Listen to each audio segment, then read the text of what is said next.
Okay, so we've got two recordings taking place simultaneously at the moment. Okay, so that gives me let's just review what's on this. Let's review what we did last week. Well, we made a start on TCP's flow control mechanism. I mean, I remember telling you about buffers on the TCP send side and a buffer on the receive side. And I think we came to a broad understanding of what was going on. And I'm going to remind you again in a moment because it's important.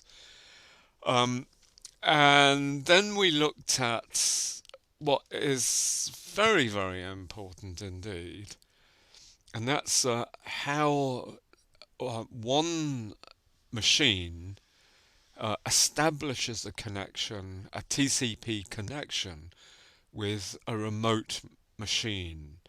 And my assumption is that on one of the machines, on the home machine, you've got a client, and on the remote machine, you've got a server.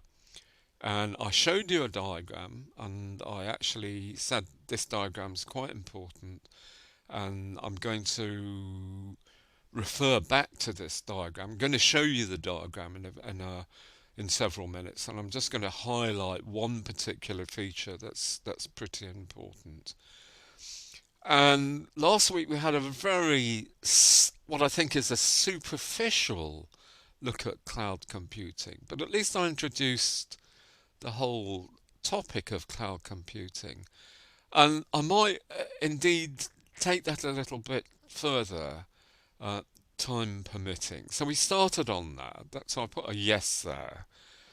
And we even started talking about peer-to-peer systems. And that simply means that you've got maybe hundreds of active agents on the internet and they're cooperating with one another.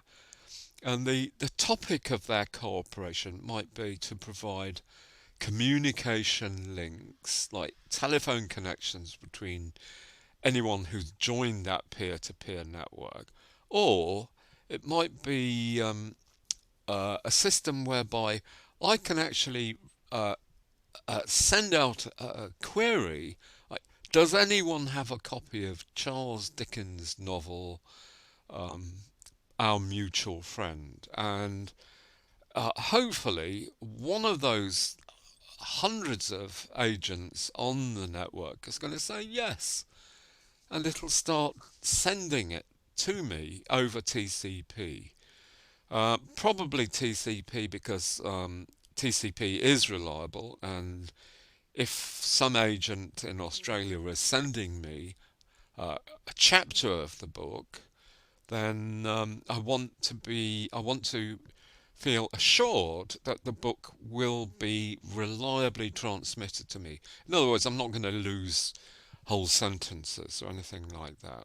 Um, and a second and a third and a fourth and a fifth and a sixth agent might contribute various parts of the book. So, in principle, um, the the book could be copied to me very, very, very quickly indeed. And what we haven't looked at is the legal side of doing things like that. I mean, it's pretty bad news if the latest version of Billie Eilish's song, which I don't know whether you know about it, you've heard it, I don't know whether you like it, um, is copied freely amongst 200,000 people rather than all those clients having to pay um, Billie Eilish a reasonable fee for her brilliant songs. But anyway, we might have another look at that later on. But I'm going to just carry on with what I think are important things. So we decided to resume a little bit of work on socket programming this week. So it was this week. for a dedicated final installment on Scient server construction. So, okay, one of the things that we're going to do is to look at some programming topics, and I'm not sure whether we're going to spend any time this week about more about IP. But I think when we looked at IP, which is about a month ago, I said that it's quite possible to make sure if you're using IP to send somebody data, that it only visits a given and specific list of routers on its journey. And the reason for doing that might be to do with efficiency of transit. In other words, it's going to get from A to B as quickly as possible. And you've actually done some homework, and you've actually worked out a route to make sure that traveling from A to B is going to take the least amount of time. Or it could be because my data is actually carrying top security information, and I really don't want it to go to any Russian routers. I mean, I'm not saying anything rude about Russia, but there are lots of alleged at the moment. There's a lot of alleged activity on the part of Russian security to inspect data that's been sent to or sent via any Russian routers. I mean, maybe I'm sending a packet and using the shortest possible route from that goes through Moscow and then Vladivostok to Tokyo in Japan. I mean, that's a direct route. I don't really want to have to send data via India and Thailand and southern China on my way to get to Japan.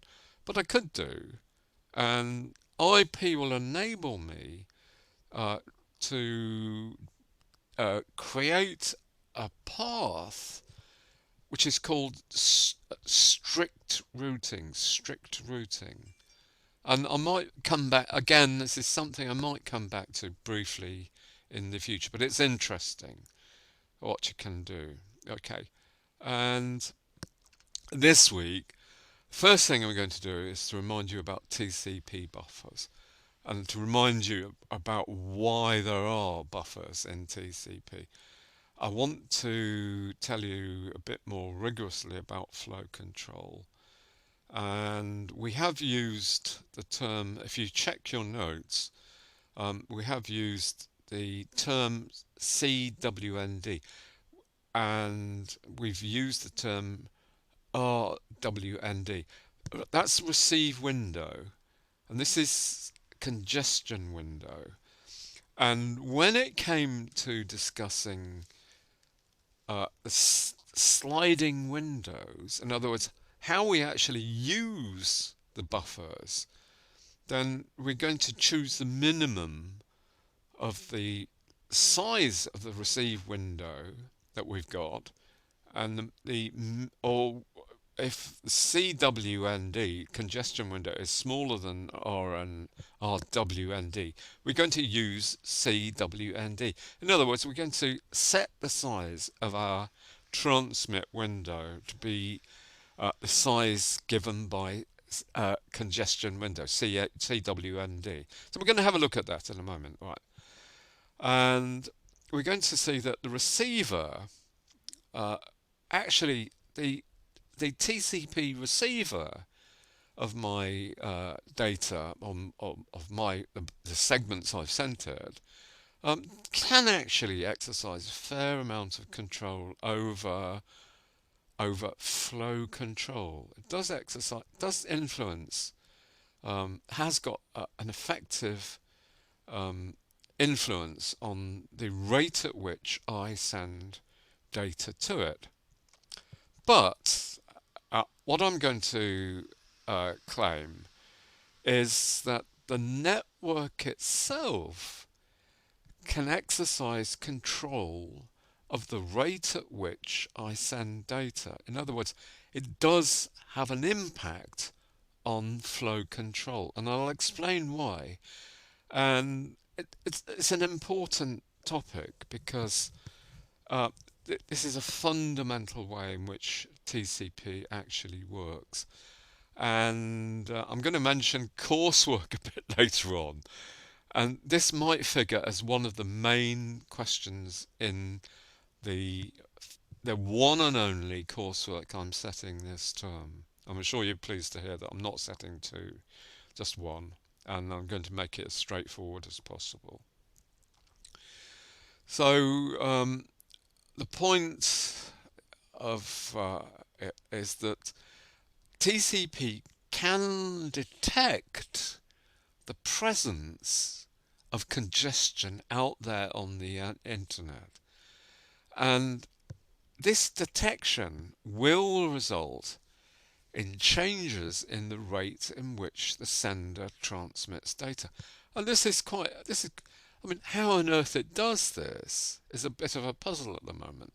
How can TCP, how can my laptop detect the occurrence of a busy internet? How can it do that? Well, we'll find out, and we'll find out how it manages to do that. And to just give you a little bit of uh, advance warning, the fact is that TCP has something called slow start policy, a slow start policy when it comes to transmission. And it also has what's called a congestion avoidance strategy. So if TCP does succeed in detecting the presence of congestion on the internet, then TCP will adopt this strategy for coping with congestion. And that's something that we're going to study today. And the next thing is, I'm going to introduce you to, and this is the breadth aspect of today's work. I'm going to introduce you to the idea of system software. Okay, so we're doing three main things. We're looking at TCP's uh, uh, congestion window and how that's used.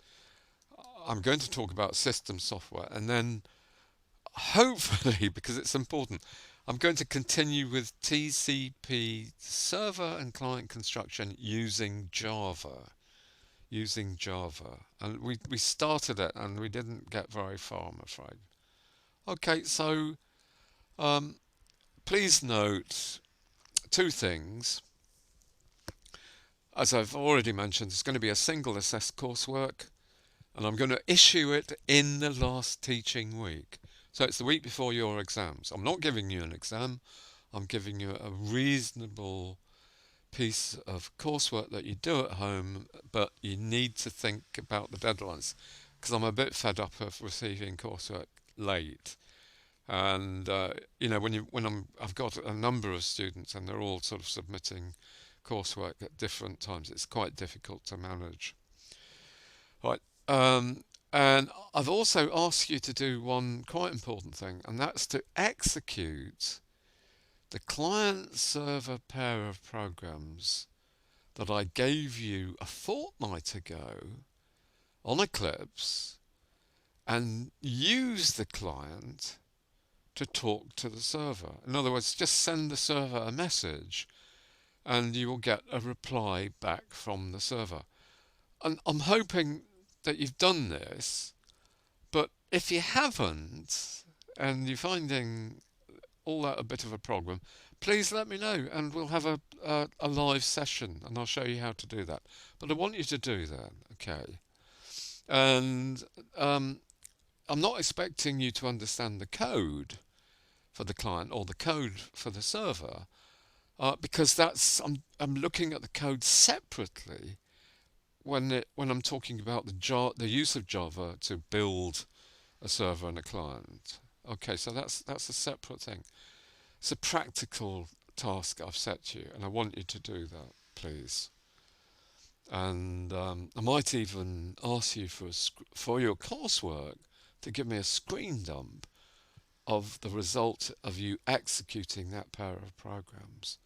Okay, so I'm not asking you to do things unnecessarily.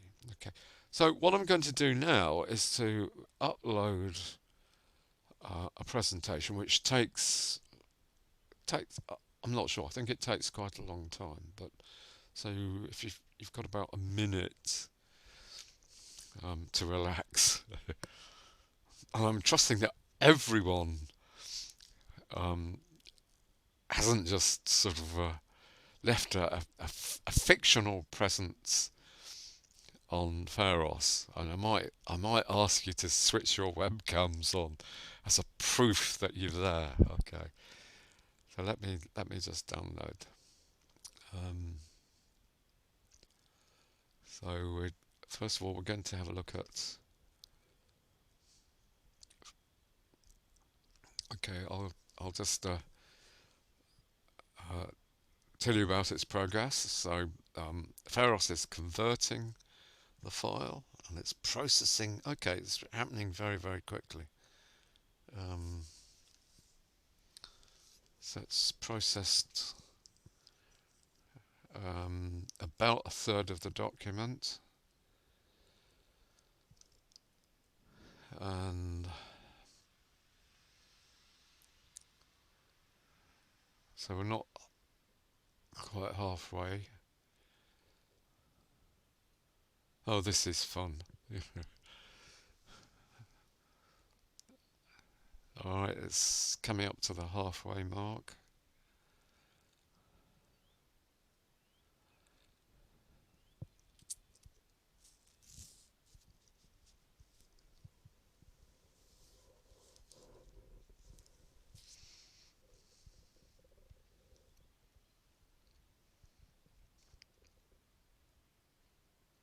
About the 2/3 stage.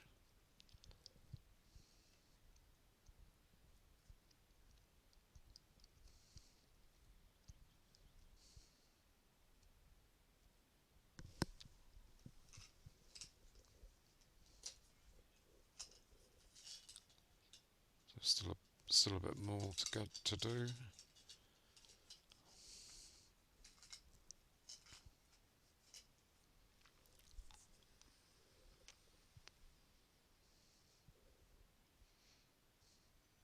We've done about 80%. I mean, I could have tried to preload this before the session started, but I'm not convinced that I would then be able to show a shorter presentation if I loaded that also. Okay, we're nearly there.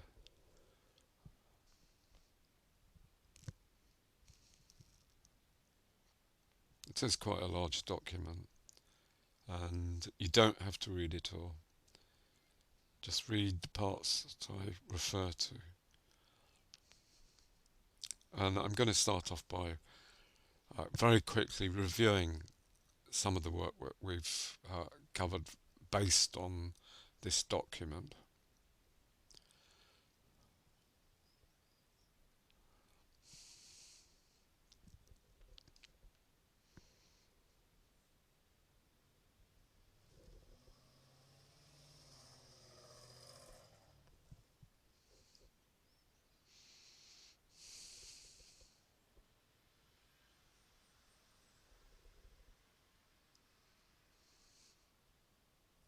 Okay, it should be coming up on screen any moment now. There's going to be a further wait, I guess.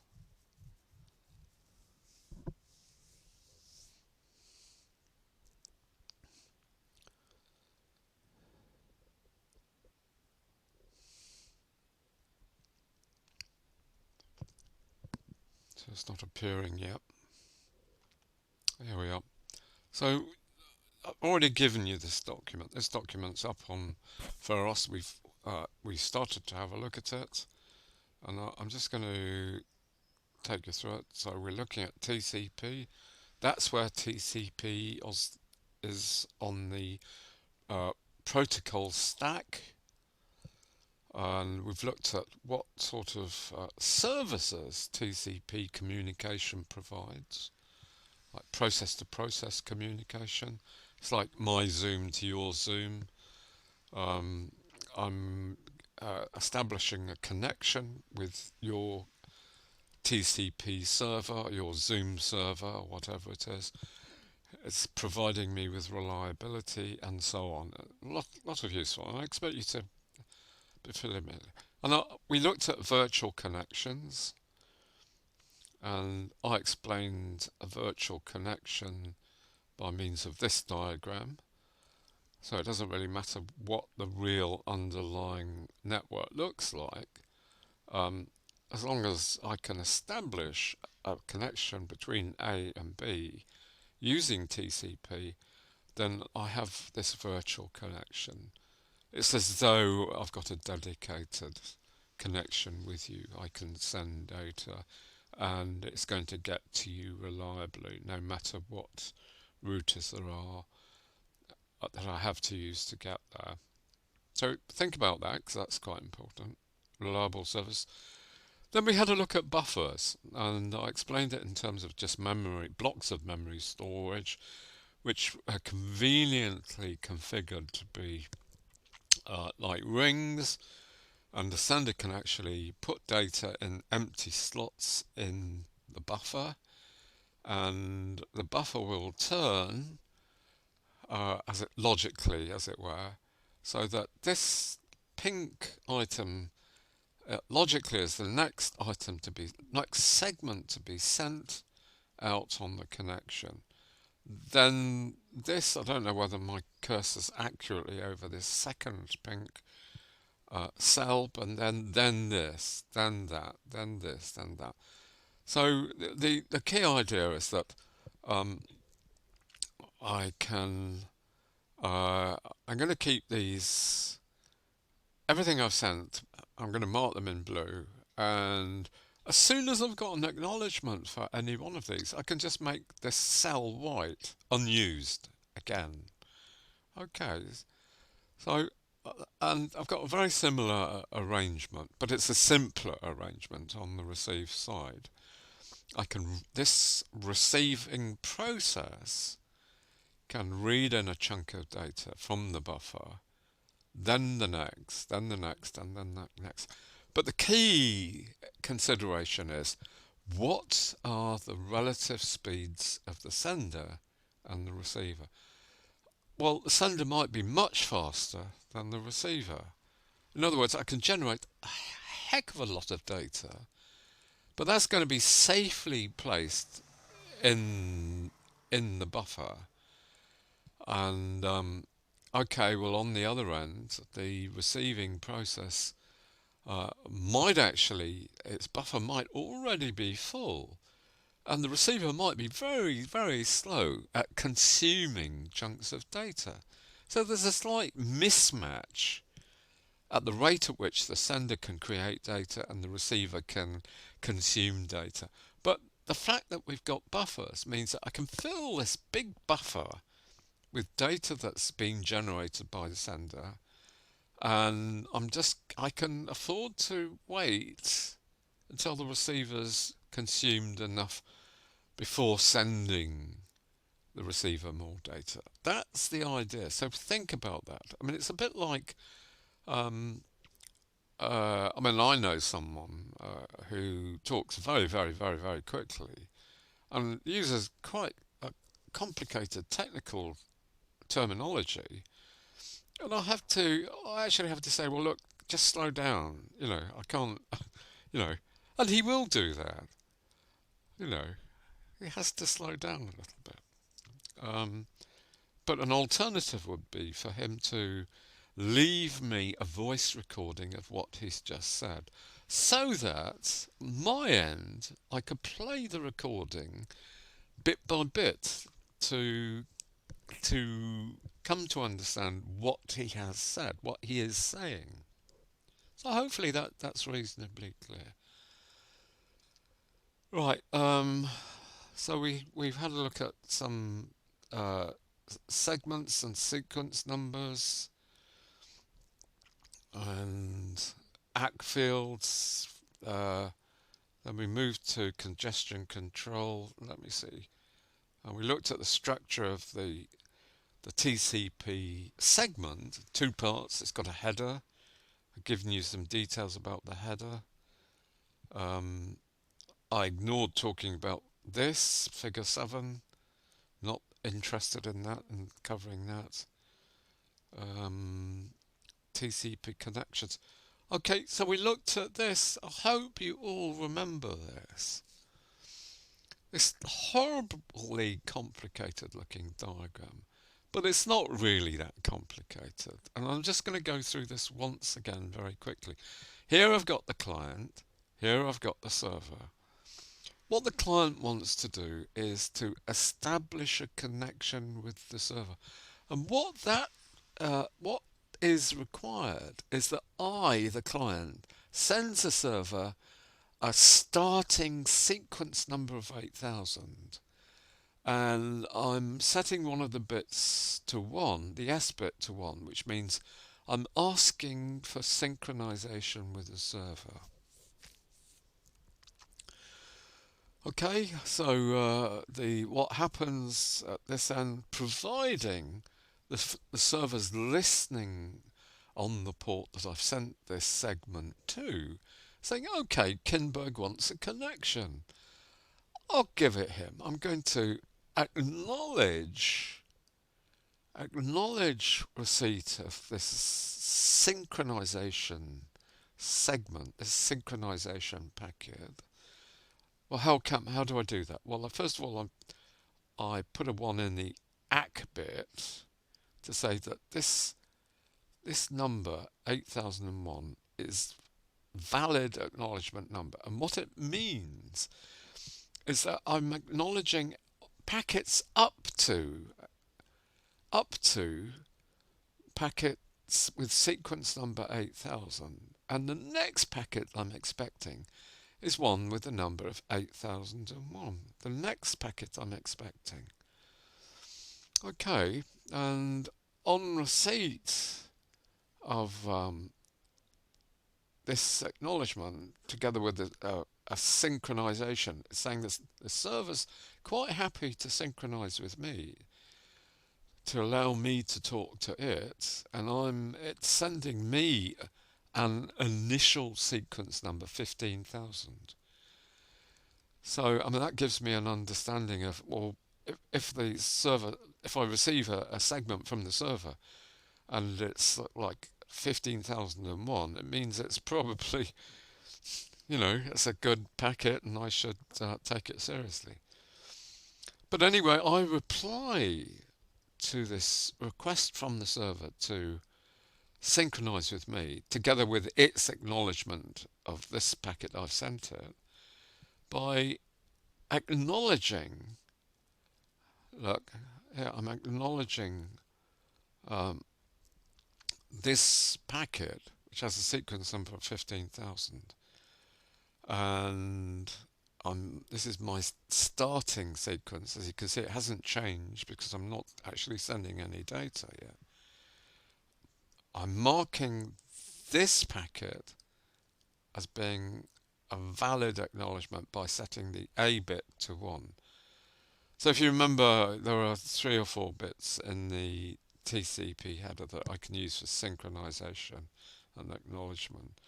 And there's other packets that I can ask the server to reset the connection or abort it, and so on and so on and so on. But okay, the key thing I'm drawing your attention to is this field. Look, it's the receive window. The server is telling me that it's happy for me, the client, Chris Kinberg, to send it as many bytes as 5,000. It's got room in the buffer. What it's saying is that, please Kinberg, don't send me more than 5,000 bytes because my buffer can't hold it. I'm telling you, in this field,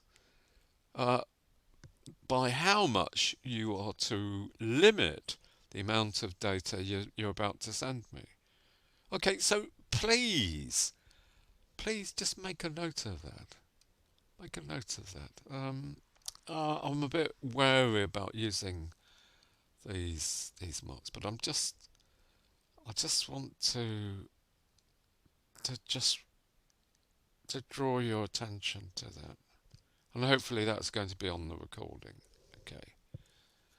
So uh, okay. So I'm gonna remove that now. Hopefully that's on the recording, and I'm gonna move forwards. I'm going to um, forwards a little bit. So that's all I really wanted to say at the moment. Apart from, I want to draw attention to one more diagram, and it's a diagram. If I can find it, it's a diagram. So we covered it. I hope you remember covering some of these slides. Right. Um, no, no, not there yet. I have actually given you. Okay, well, just moving on. We looked at the sliding window, and typically the size of this logical window on the buffer simply means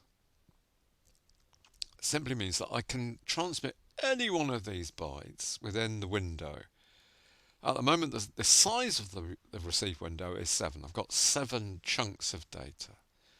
And if I get an acknowledgement for these 2 chunks, I can move the window to the right by 2 spaces. I've received 2x, I can move it 2 spaces to the right. If I now get an acknowledgement for this byte, I can then move the window just one space to the right. Okay, so remember where did this come from? Well, if you remember, during data transmission, perhaps perhaps the receiver, in sending me an acknowledgement, can also tell me to modify the size of my receive window. Here it's advising me to change it from 7 to 8. It's got one more chunk of space in the buffer, so I can happily send up to 8 chunks of data. Okay, so hopefully that makes a bit of sense. And I've given you some more detail here about sliding windows. And there's some examples. So there's a lot of sort of semi-challenging material that you can have a look at if you're interested. Hopefully some of you will spend a couple of hours just looking at this. All right.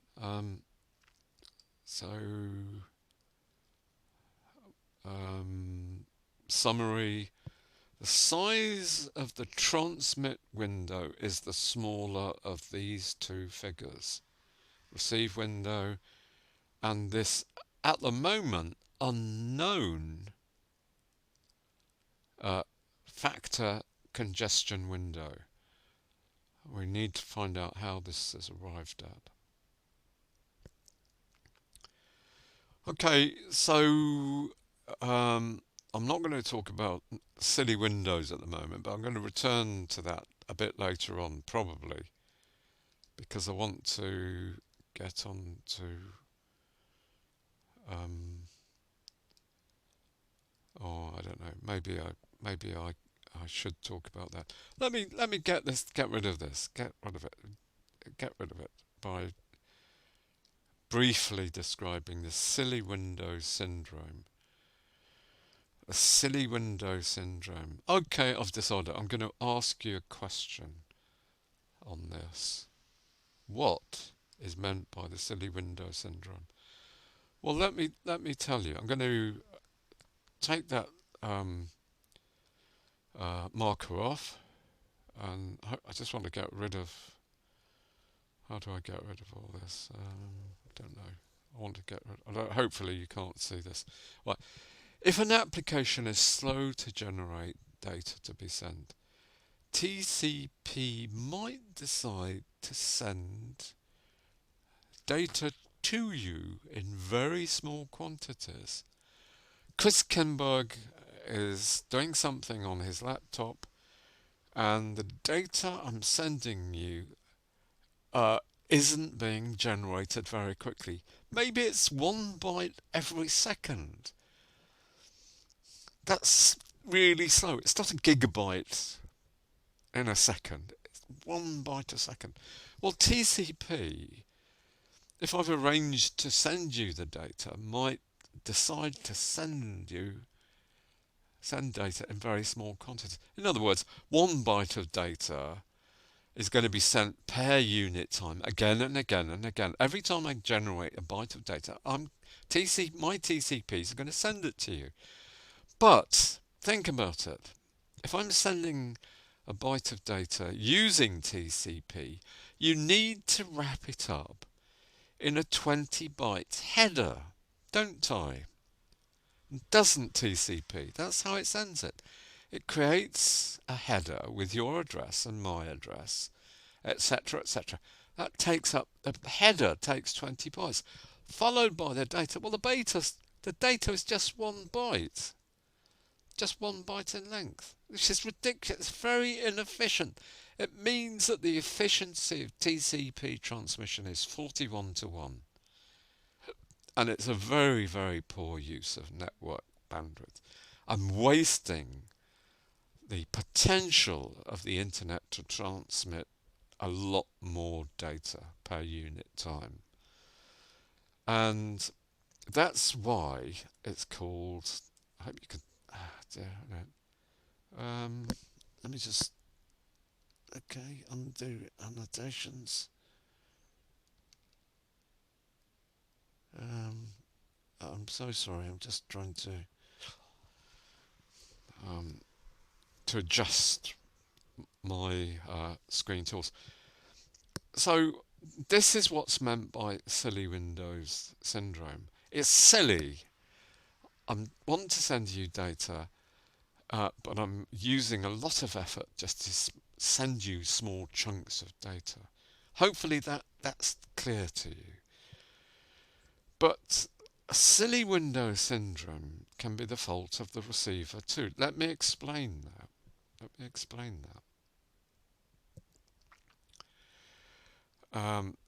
Supposing the server application is slow to serve the client process that's running on the receiver. So let me try and rephrase this.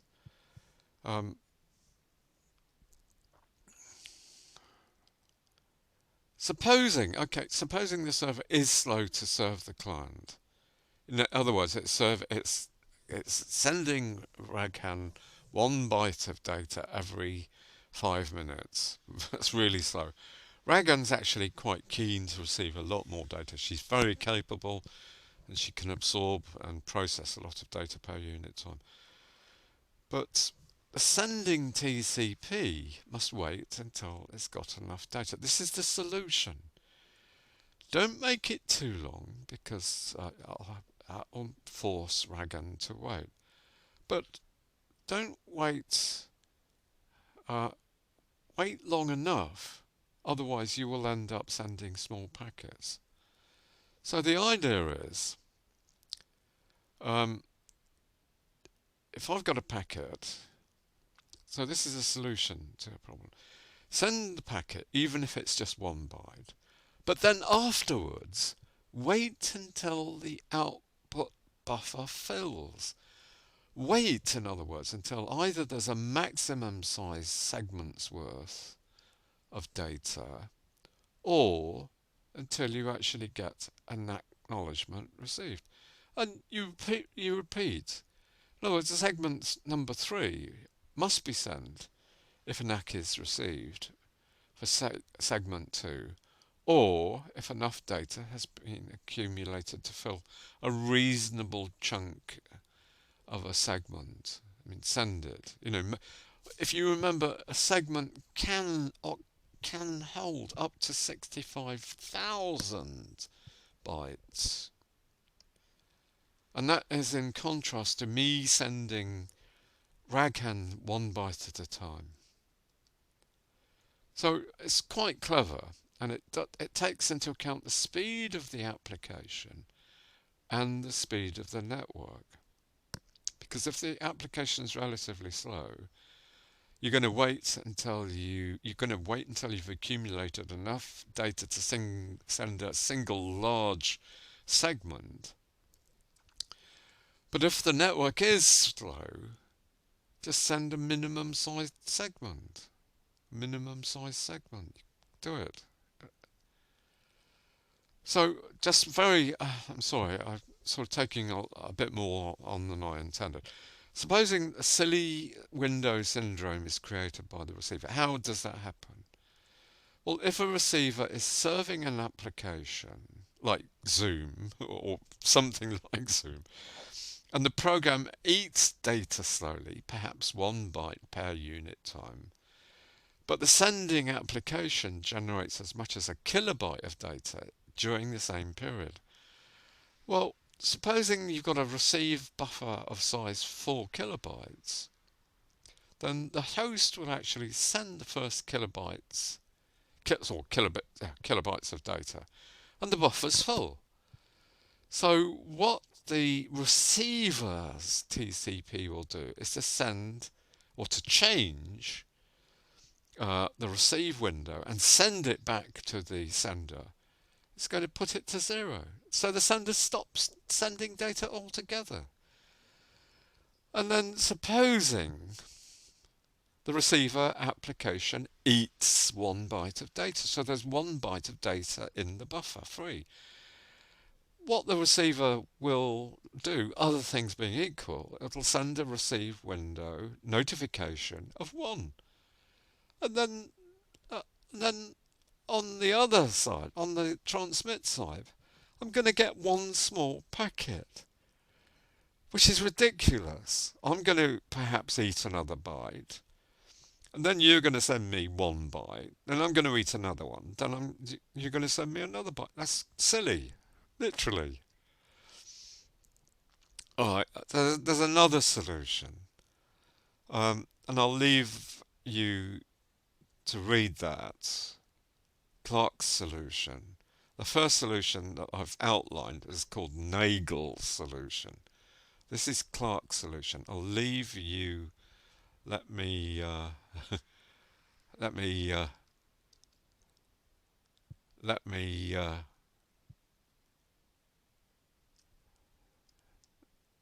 sorry, that's supposed to be an exclamation mark.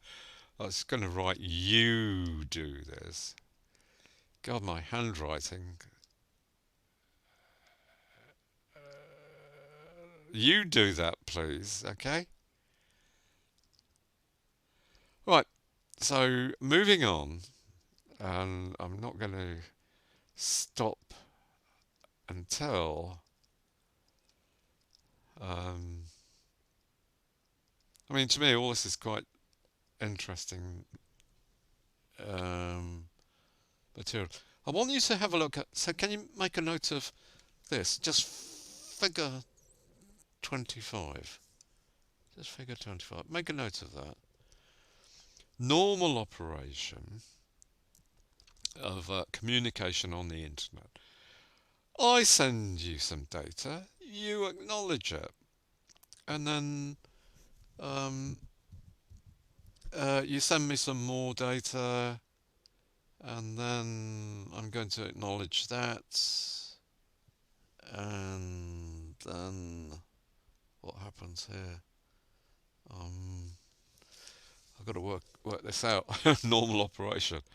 So I'm acknowledging this packet, if you have a look, I'm acknowledging sequence packet with sequence number 1400, and then you're acknowledging uh, the data I've just sent you. Why? Because I'm acknowledging packet 5000. This has got a sequence number of 5000.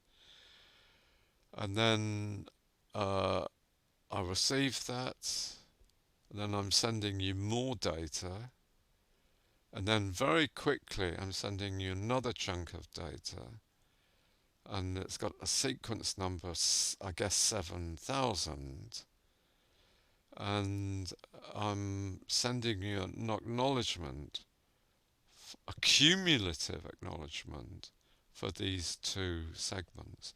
That's normal operation, right? That's okay. So this is I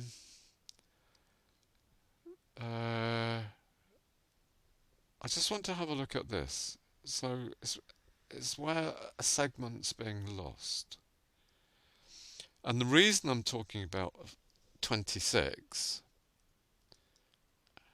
let me just write this to remind you, and diagram 26, I want you to have a look at that little message.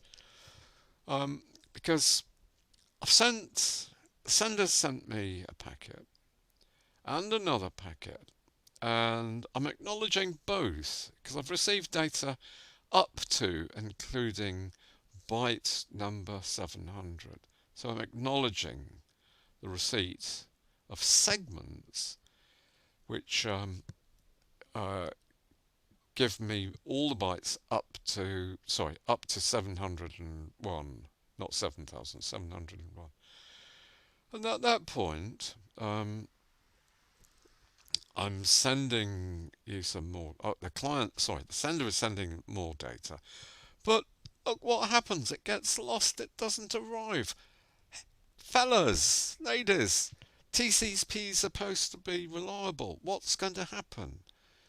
Well, okay, the client sends a second packet, and I'm going to acknowledge not this, not that, but the original packet which carries data up to byte number 700. Look, I'm sending you a repeat acknowledgement for this packet, and I wait a bit of time, and I've got what's actually going to happen is that, well, I've got two duplicate ACKs, and that's going to tell the sender that it must send out this packet again. It's got to resend this because the receiver's reminding me that it's only reminding the sender that it's only received packets up to 700. Well, the sender knows it's sent this packet out, but when it gets this acknowledgement again, ACK 701, it means that it must send out this segment that's been lost. And that is important from the point of view of establishing reliability. So diagrammatically, I receive a packet here, receive another packet here, and I acknowledge both, but then at this point in time I receive this packet, so I put this in the order. I can reconstruct the original data message, but there's a gap. I don't want a gap. It's out of order. This is out of order. This packet is placed into the buffer, but there's a gap. I've got to do something about that. So I'm sending an acknowledgement for an earlier packet that's been reserved. Eventually I get it and I can plug in the gap here. Okay, so let me ask you, right, how on earth could a packet that I've sent get lost? Well,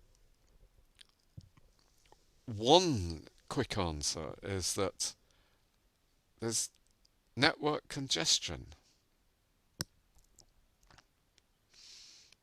That's a plausible explanation of a lost packet.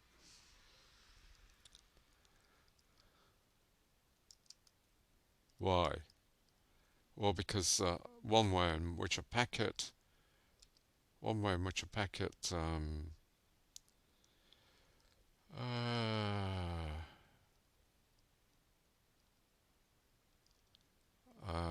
one way in which a packet can get lost is that the router to which it's travelled to is very busy and drops it.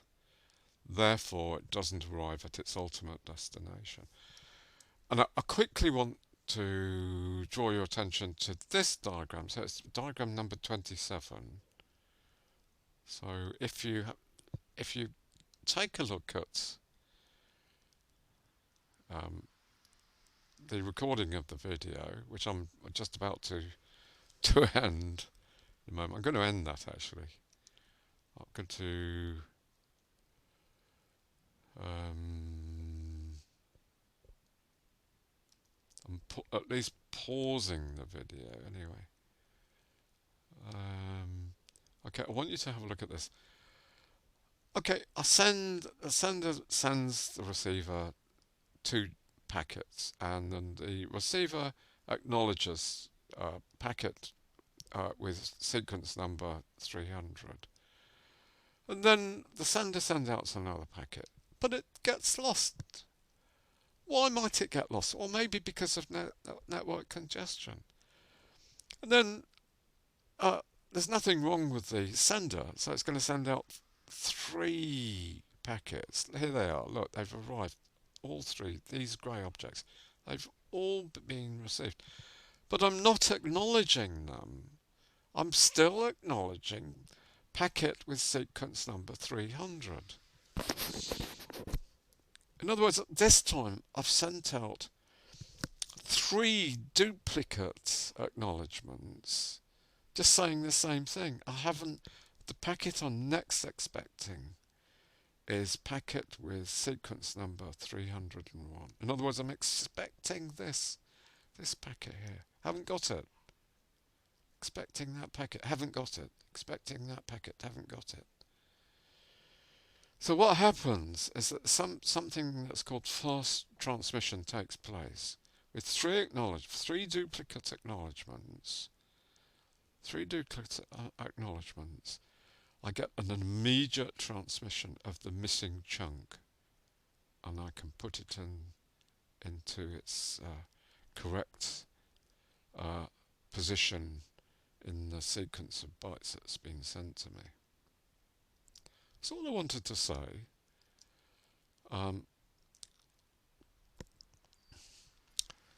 so we're looking at congestion control. All right. This is our main subtopic that I wanted to talk to you today. Right. Congestion control refers to mechanisms and techniques to keep the load on the network below the capacity of the network or internet. And what I want to talk about is, first of all, just illustrate network performance by means of 2 diagrams. And I want to talk to you about congestion control mechanisms and congestion control in TCP. Okay, so router queues. A router has 1 or more, well, it's probably 2 or more interfaces. Could have 6 interfaces. And these are connecting to other networks. So one network where my cursor is now can actually be send the router and receive data from the router. That's an interface. And an interface, maybe it goes to Bangkok, connects to a router. Next router's in Bangkok. Okay, and there might be another interface here which is connecting to um, uh, a network in Thailand, something along those lines. Right. The trouble is, I don't appear to have any. Oh dear. Right. Where are we? Let me go back one. The problem is that each interface has a queue, a finite queue, which can store temporarily segments received, wanting the router to route them onwards. And I can describe the router as, first of all, picking something from the input queue, a segment from the input queue, inspecting the header, looking at the IP address, in other words, for its destination, checking its local routing table, and deciding on which interface to transmit it out. It might have it might look. It's receiving a packet here, and the router is actually going to decide to send it out on this interface. The problem is that very easily this queue can get can become full. And if Chris Kimberg actually sends the router another segment, the router is going to say, well, I can't cope with it. I'm just going to forget it, drop it. It's gone. It's lost. So one problem in the internet is that data packets get lost. Not only for TCP, for UDP and all the other protocols. These queues fill up. And the fact of the matter is that a full buffer means that the network is busy, is very busy, can't cope.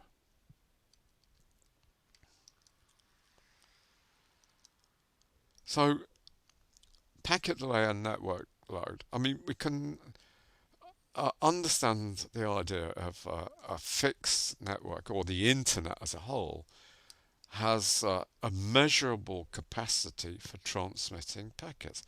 For example, I could actually, if I was so minded, I could actually inspect the routing storage capability, the queue storage capability of all the routers in the network. And that's a measure of the capacity of the network. That's a measure of the capacity of the network. And that's supposing the capacity is fixed by this line. I mean, it could have been here, or it could have been here. It's a matter for empirical or experimental determination. So up to this point, in terms of thinking about the delay, there's going to be increasing delay as the network fills up. The delay involved. I've got a packet and it's unfortunately got to go to the end of the queue. It's going to have to wait until the queue diminishes, gets less. So the delay experience in packets overall looks a bit like this. And it's a sort of asymptotic here. It's going to increase indefinitely until the delay is incredibly large. So let me just summarize that. This is the graph of delay versus load on the network. And in the past we've noticed that TCP has a form of flow control, and this is simply determined by the use of buffers on the send side. I mean, if I'm a sender, the receiver can actually tell me to slow down. We've just reviewed that. The receiver will tell sorry, that should be sender. I'm crossing that out. That's an error. That should be. I'm just going to try and draw an S here. The receiver will tell the sender to increase or decrease the size of the send buffer by sending it an updated receive window figure. And the result is that the logical send window will be modified appropriately. Well, that's fine, but it's operation of this window is that whenever the receiver gets an ACK, the window will slide an appropriate amount to maintain the official receive window. So I could send a whole window full of data, and the window slides, enabling me to send another full receive window's worth of data. But we noticed earlier that TCP uses, in fact, the minimum of congestion window and the receive window. And I'm going to look at a situation where the receive window might be 4,000 because during the three-way handshake of setting up a connection with a server, the receiver's told me that it's got buffer space of 4,000 bytes. But it's possible that the congestion window at the moment is 1, and I want to have a look at that. Therefore, the receive window is going to be 1 to start with. Right. So TCP uses the congestion window and a congestion policy as well as the receive window to deal with congestion once it's been detected. So we know how to prevent a receiver from being overwhelmed by data, and I want to claim. So this is important. All right. So if you get any questions in this area, I want you to realise that the network is a second source that's going to determine the size of the sender's window. Right. The network. Not the receiver, but the network as a whole. So how does that come about? So we need to show how congestion window is determined. And okay, so this is the congestion policy.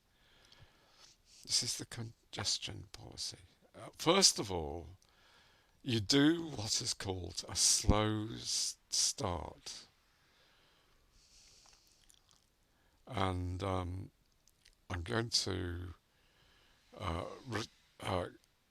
increase the congestion window quite dramatically, and increase it until I receive until I'm sending until the window exceeds what's called the slow start threshold. The slow start threshold. And then it enters a different stage. It enters a stage of congestion avoidance. So it's going to proceed, it's like pussyfooting on ice. It's reached a certain window size, but thereafter is going to be cautious. It's going to tread on ice very carefully in order to avoid network congestion. And thirdly, if TCP detects congestion on the network, it's going to adopt a particular algorithm, which we're going to have a look at. So slow start assumes that the assumption is that the congestion window is 1. It's just I can transmit one maximum sized segment. And the size increases by one maximum sized segment each time an acknowledgement is received. That's important. Look, it's important. So look at this little diagram. Hopefully you can see this. This is the sender, this is the receiver. So initially, we're just starting to transmit. We've been told what the receive window is, but at the moment, and this, I'm sorry, that made a spelling mistake here. It should be, uh, it should be CWND. All right, CWND. Congestion window is, mathematically speaking, much smaller than the receive window. Maybe the receive window is 4,000. The congestion window is 1.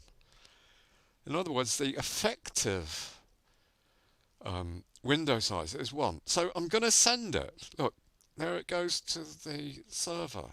And the server sends me an acknowledgement back. But in consequence of slow start, I'm actually now going to send 2 segments to the receiver. And then the receiver is going to send me 2 logically, it's going to send me 2 acknowledgements on safe receipt of those 2 segments. But at step 3, I'm going to send out 4 packets. So it's 1, 2, 4. And when I've received logical acknowledgements for all 4, I'm going to send out how many? 8. Okay? So the number, so I don't know what this is doing. I'm not sure what I'm saying here. I have actually mentioned round trip times, and let's just go back to this. So the round trip for the first packet takes that amount of time. The round trip to receive acknowledgements for these 2 packets I can mark as round trip time 2. This is round trip time 3. You know, it's the time when I should get all 4 acknowledgements back here. So it's useful to think perhaps in terms of round trip times. But, okay, I'm increasing the amount of segments I'm transmitting over the internet. What am I doing? I'm trying to find the right word. Multiplicative, exponentially, that's the word. Slow start involves the exponential increase in the amount of data the sender's sending.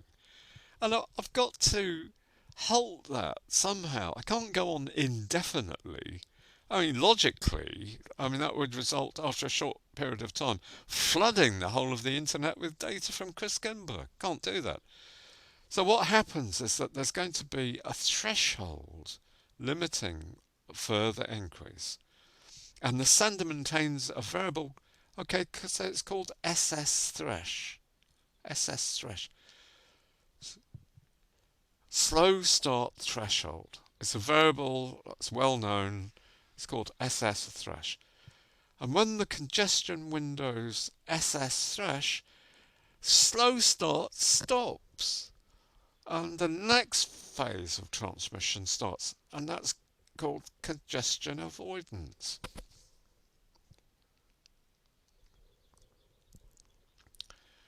CA. So the congestion window is going to increase, but it's like walking on ice. It's going to increase tentatively.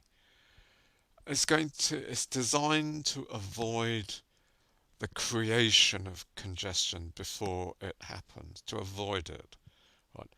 So congestion avoidance increases the size of the congestion window. If you remember, the congestion window represents the amount of data I'm actually sending, and it's at the moment it's varying, it's increasing, and I'm going to increase the size of this window, this effective transmission window. And of course, I'm still assuming it's less than 4,000, i.e. the receive window figure. I'm going to increase it additively, not exponentially. And what I mean by that is simply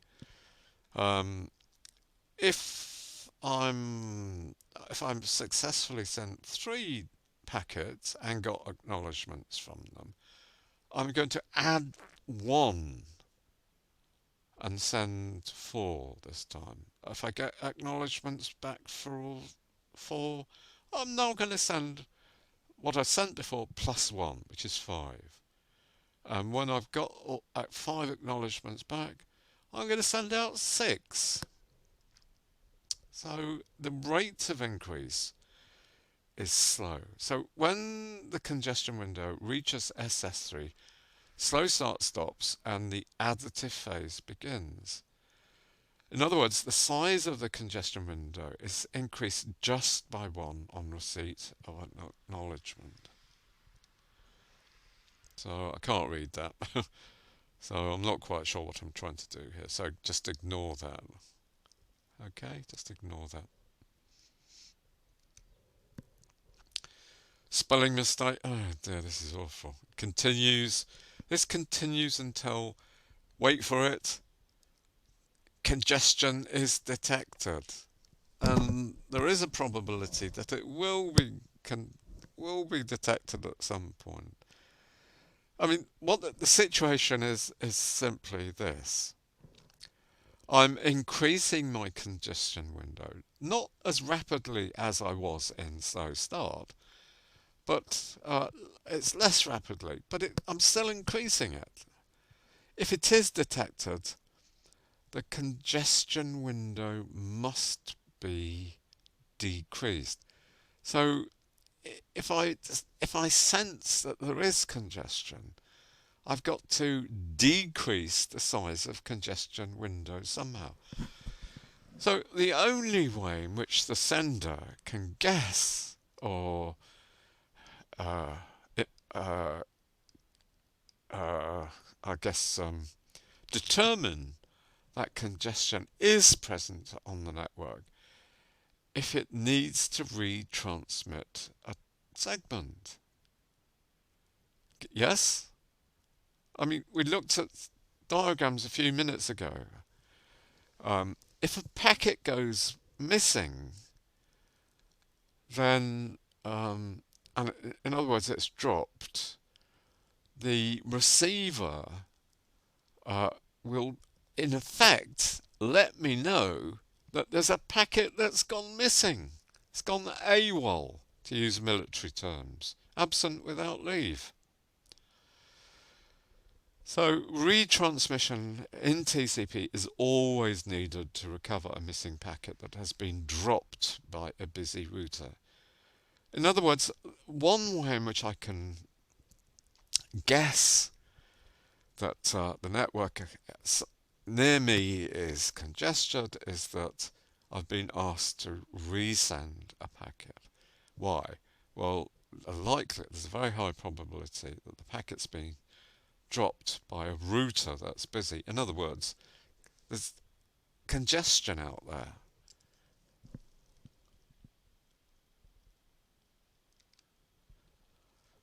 Alright, so, okay, retransmission can occur in one of 2 cases. Something called a timer, this RTO timer times out, or, which we've actually had a look at, believe it or not, the sender receives 3 duplicate acknowledgements. Alright. Let me explain this. This is me, the client. I'm sending out a packet And when I send out the packet, I set an alarm clock, and it's called the RTO timeout. And this is the time measured by the RTO timer. Alright, so if by this point in time I haven't received an ACK back, supposing I haven't received an acknowledgement back by that time, I'm going to simply send the packet out again. I'll retransmit this packet P. I'll retransmit it. I'll retransmit it here. Look, I'm going to mess this diagram up a little bit. I'm going to send it. No, wait a minute. I'm going to send it out here. There it is. That's my retransmission of packet B. All right. And what happened to the original transmission is that it didn't arrive. It didn't arrive. Didn't arrive because of this. Because of network congestion. P encountered network congestion. It didn't get there. When the client, sent out the packet P, I set an alarm clock. The alarm goes off. I haven't received an acknowledgement back. So what do? I send out P again. I send it out again. Okay? Whoops, my writing. I'm so sorry about this. Right. So, two possibilities. Retransmission occurs when an RTO timeout I wonder if I'm just wondering what to do with the BBB recording. Should I resume it? No.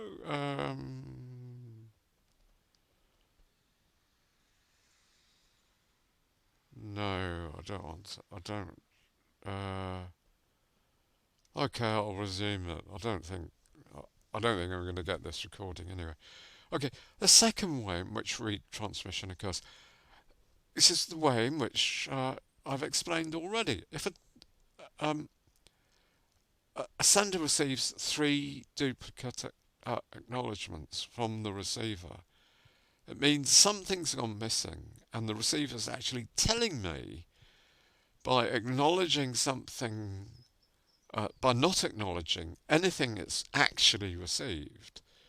It's acknowledging something that was received before a packet has been judged as missing. It was expecting a packet with a certain sequence number, didn't arrive, even though 2 other packets have been received since then.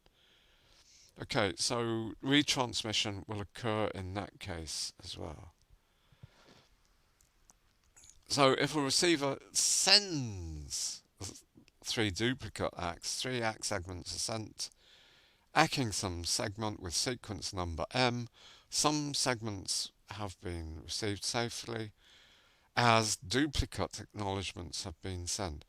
In this event, okay, so listen, in this event, the slow start threshold is set to the current window size, and the congestion window is set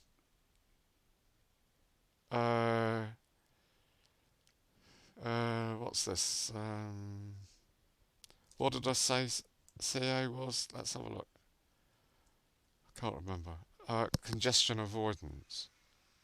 Congestion avoidance. Alright, so in this event, I'm making a change to the threshold, which is the current window size, and congestion window is set, it's set to the current window size. But I start CA again as a sort of strategy, congestion avoidance again. And what does that involve? Just adding things additively. Okay, so I should have shown you this earlier. I'm not going to.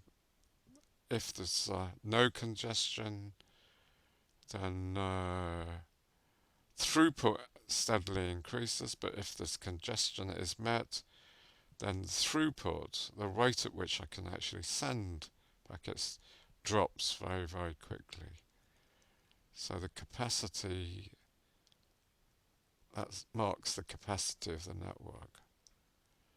Okay, so that's just so I've given you all the little diagrams I've given you already before. So let's just review this. In slow start, the size of the congestion window increases exponentially until it reaches a threshold. Fine. Then, okay, so I'm looking at congestion avoidance. Then I'm using additive increase. I'm just adding one segment per round trip time. So these diagrams are slightly clearer than the ones I gave you. Okay, so in the congestion avoidance algorithm, the size of the congestion window is going to increase until congestion is detected. Right. These are the two forms by means of which the sender can detect the presence of congestion. Get a timeout, or I receive 3 acts. So I want you to look at this briefly because it's going to explain the diagram I'm about to show you. So in the slow start phase, I just go, I proceed, keep going until, so look, I'm starting up TCP communications.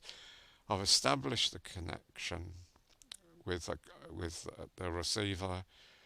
I enter into the process of slow start. In other words, I'm increasing the congestion window exponentially. So it's very rapid increase in the amount of data I send. And I halt when the receive window exceeds the SS threshold, the threshold I was talking about. And in that case, I enter into a process of congestion avoidance. And there are two possibilities. Remember, congestion avoidance, I'm simply treading on ice. Right. Two possibilities. I get a timeout, and this is what I do. So make a note of this, because we're going to see it in action. All right. I'm going to halve the value of SS threshold, and I'm going to slow start all over. I'm going to set the congestion window to 1. So things have slowed down. If I get a timeout, I'm taking it very seriously. I'm going to reduce the threshold by half, and I'm starting slow start with a congestion window set to 1. On the other hand, if I receive 3 acts, that's not too bad. If I'm getting 3 acts, it means that, well, at least some packets are getting through to the receiver. One went missing, though. I've got 3 acts back. So what I'm going to do is to again halve the value of SS threshold, but I'm going to set the size of CNW, the congestion window, to the value of SS threshold. And then what might happen is I finish the congestion, I come out of that. So guys, look at this. I want you, believe it or not, to understand what's going on here. Let me explain it to you. I have just established a TCP connection with New York. Right. And what happens is that I do a slow start. This blue box indicates slow start activity. I start by sending out one packet. If I get an acknowledgement, um, time one I'm going to send out two. Time two I'm going to send out four. Time three I'm going to send out 8 packets.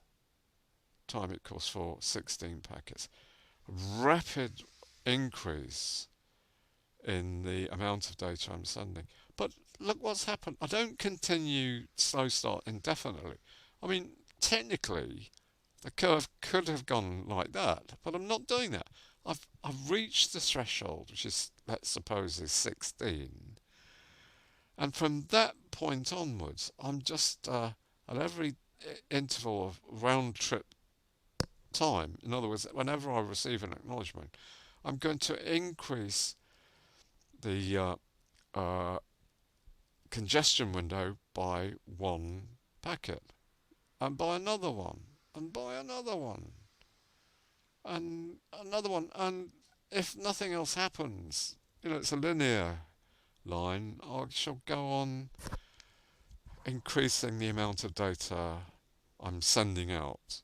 And I'm assuming that at, say, this point, I haven't actually reached, I'm not exceeding uh, the value of receive window that the sender sent me. But it could happen, in which case um, I will be guided by the receive window. Right.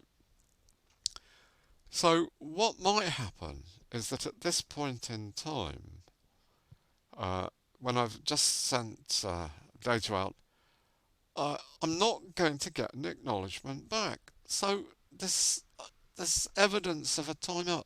I haven't received an acknowledgement back. I sent out at least one packet for which I didn't receive an acknowledgement. So what happens? I halve the threshold, and I make the congestion window 1, and I slow start all over again. That's very dramatic. It's a dramatic response to getting a timeout. I've detected serious congestion, so I'm halving the threshold, and I'm setting the congestion window to 1, and I start all over again. Send out 2, 4, 8, 16 packets. But then I hit the threshold. If I hadn't reduced the threshold to 10, which is actually half the congestion window here. This is the size of the congestion window. I'm setting the threshold to half the size of the receive window. Sorry, half the size of the congestion window. If I hadn't, just bear with me because I'm going to make this diagram a bit complex. Supposing the threshold was set here instead, then logically I could have used used slow start up to this point, up to the point that I'm actually hitting the threshold. Hitting the threshold. Okay, but the threshold is 10, and what TCP tells me to do as a sender is to just increase the amount of data, increase the size of the congestion window by one packet each whenever I get an acknowledgement back from the receiver. And at this point, I've just sent out the second new window of packets. I detect I get 3 acknowledgements back from the receiver, in which case I'm going to again halve the size of the threshold. No, what I'm doing, I'm sorry, I'll say that again. What I'm doing is to keep the window to half the size that it was and do multiplicative increase. Every time I send out a packet and it get an acknowledgement, I'm going to send out one more and one more. So overall, you can see by looking at this quite complicated diagram, I'm restricting the size of the window, the transmit window. And I'm assuming that the size of the congestion window at this point, this point, this point, and this point is actually less than the receive window. Why? Because sliding windows actually tell me to choose the smaller of receive window and congestion window. And I'm assuming the congestion window in each of these cases, wherever I am in time, measured in terms of numbers of round trip times, I'm keeping a tight control over the amount of data I'm sending out.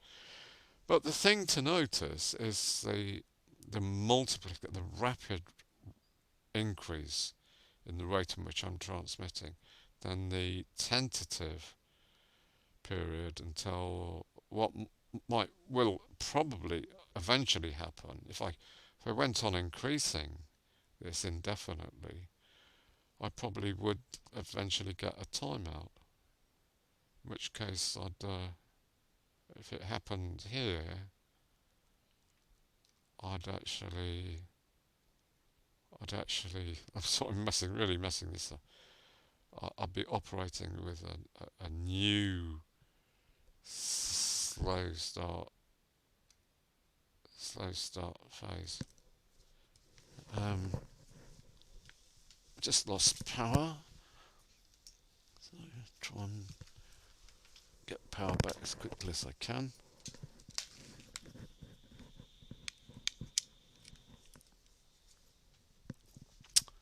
Okay, so can I ask you if that's making Ahmed and Mansour, it's good to see you. Very pleased that you're here. Mohammed, I noticed that Ikram's not here, which is a shame. Can I just ask for general comments? The foremost task I have in mind for you up to now is to try and to come to some understanding of what's happening here on the basis of all the explanations I've given you about detecting the need to retransmit, which indicates the presence of congestion there on the network, and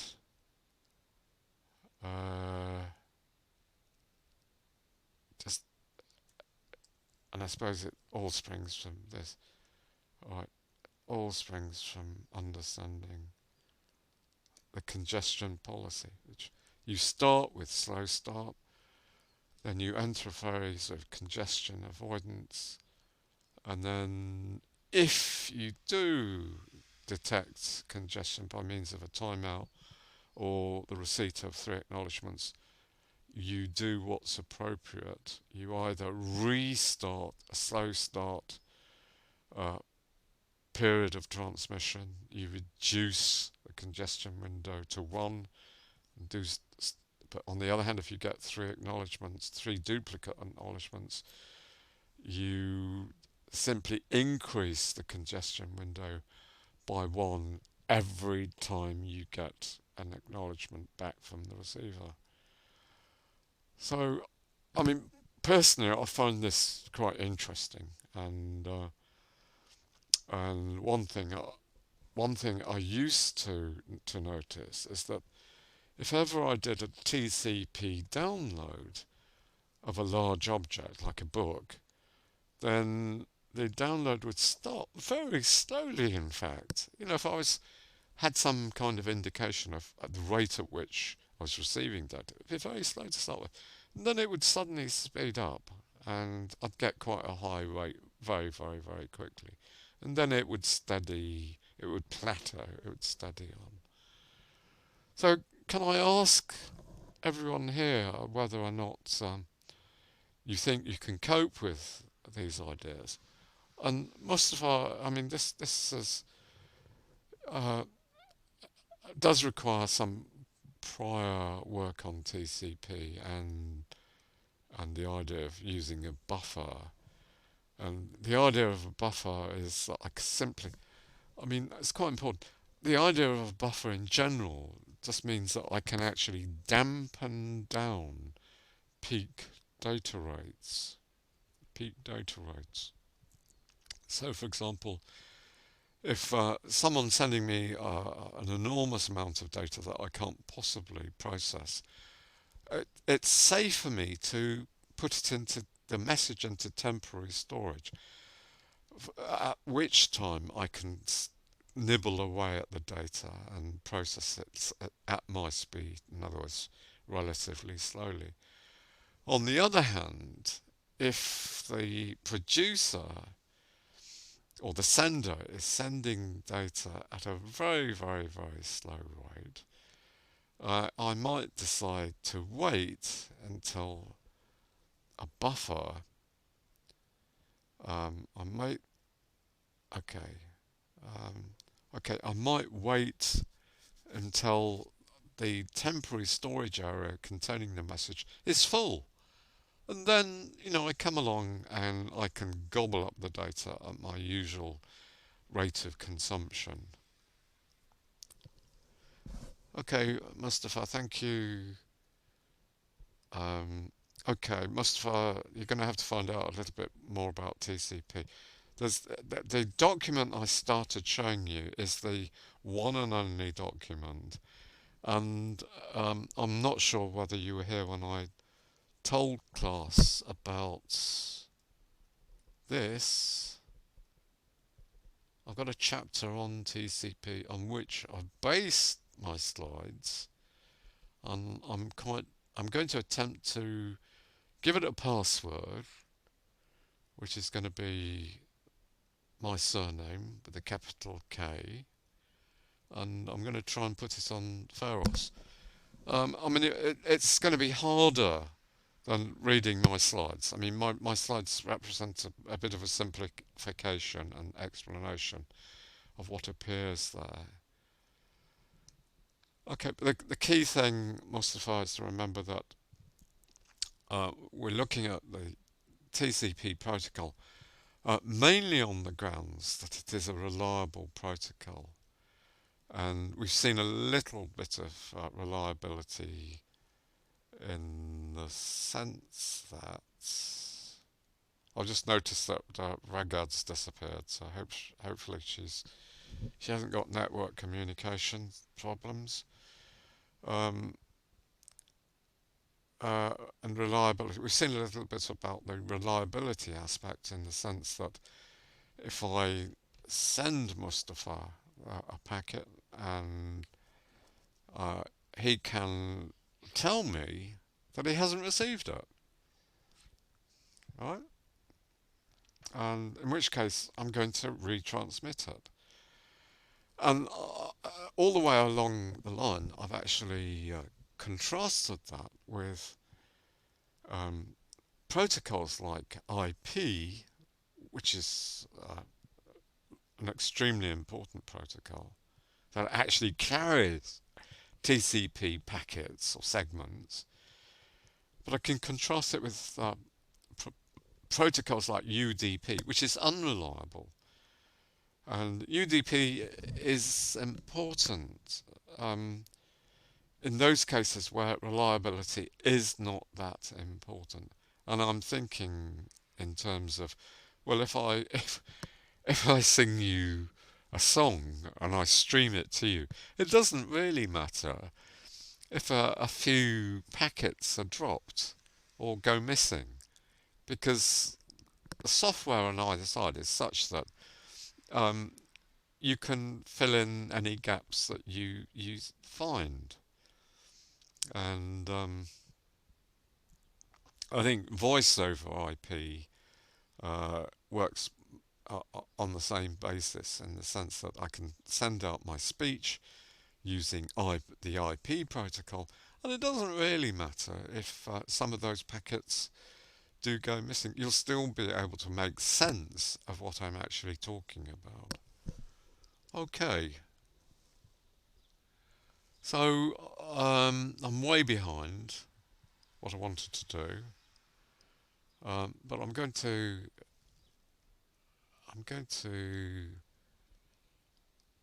um, take down that presentation, and I'm going to load up um, a little presentation on system software, which is just to give you breadth. I mean, I reckon what I've just spoken about goes quite deep. I mean, it's quite important and it's quite deep. I've laid down the essential principle for one aspect of the TCP protocol. Uh, it's how to avoid congestion. Um, if there wasn't any way that TCP could deal with congestion, it would cease to be a reliable protocol, I reckon, anyway. Anyway, what's happening at the moment is that my presentation on system software is being uploaded. At the moment, it's being converted.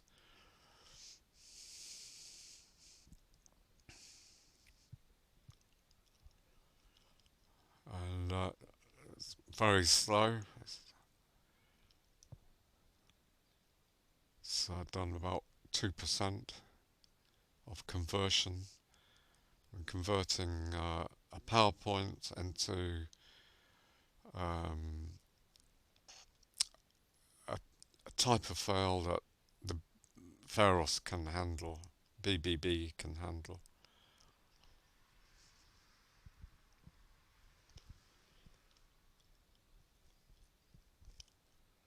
So I've done a sixth.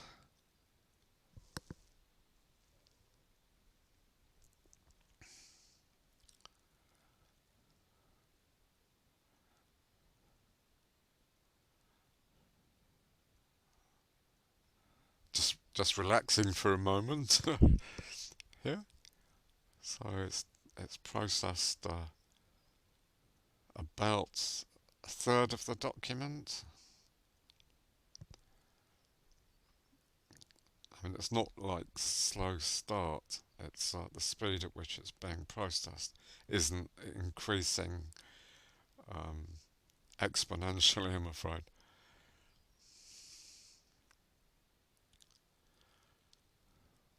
So it's almost processed to half.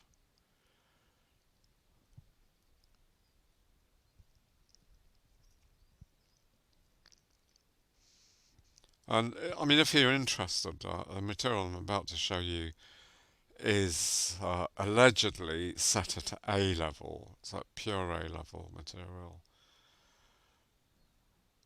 and certainly at a level required by university entrance.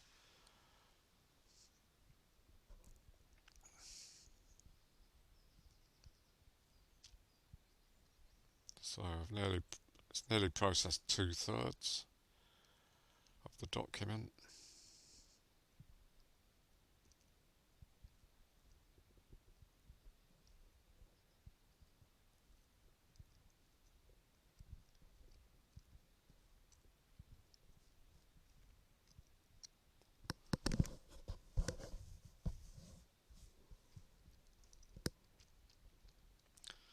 Still a bit of a way to go, but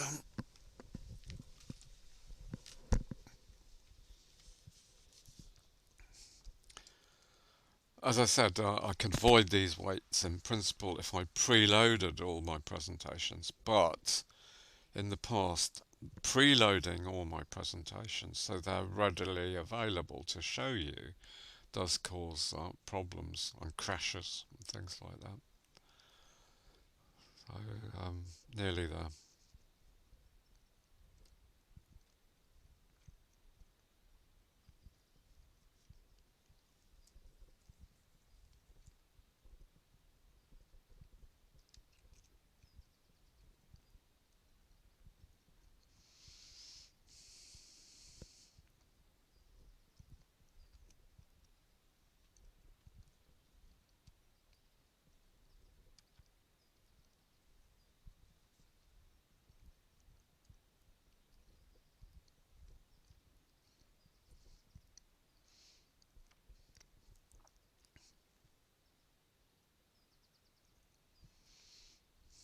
Not quite, so a bit more processing to do.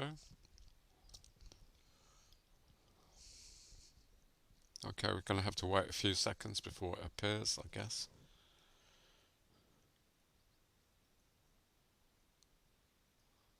Mustafa, you're very industrious.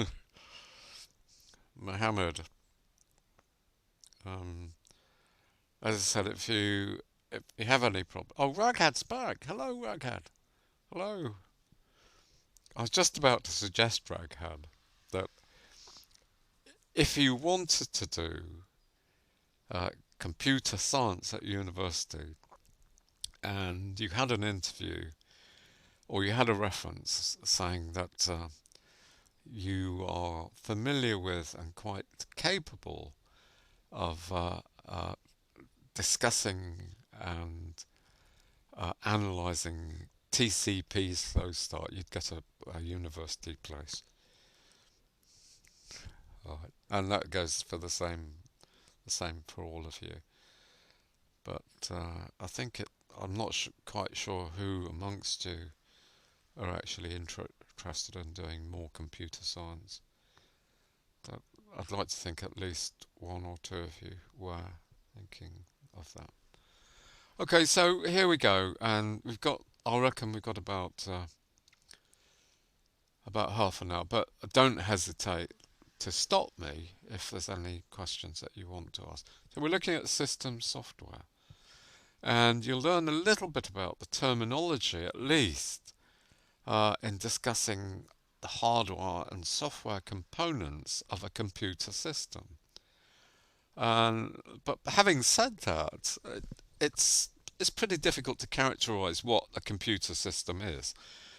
I mean, is it a tiny chip that is capable of controlling your fridge and receiving instructions from you being on vacation 2,000 miles away?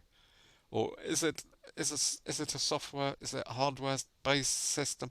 Is it a computer system that fits into the top of a pen that's capable of taking photographs and transmitting them?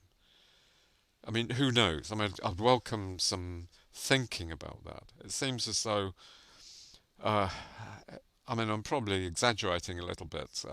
A computer system is any system that's capable of doing anything electronically.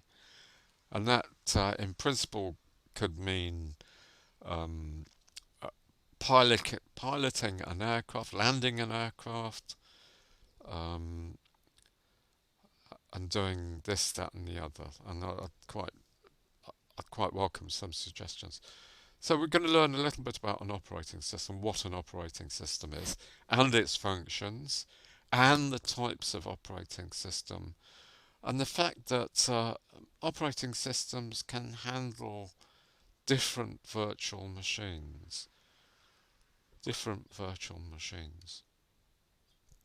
And once upon a time, I was actually told what an operating system was in terms of it actually makes um, raw hardware usable.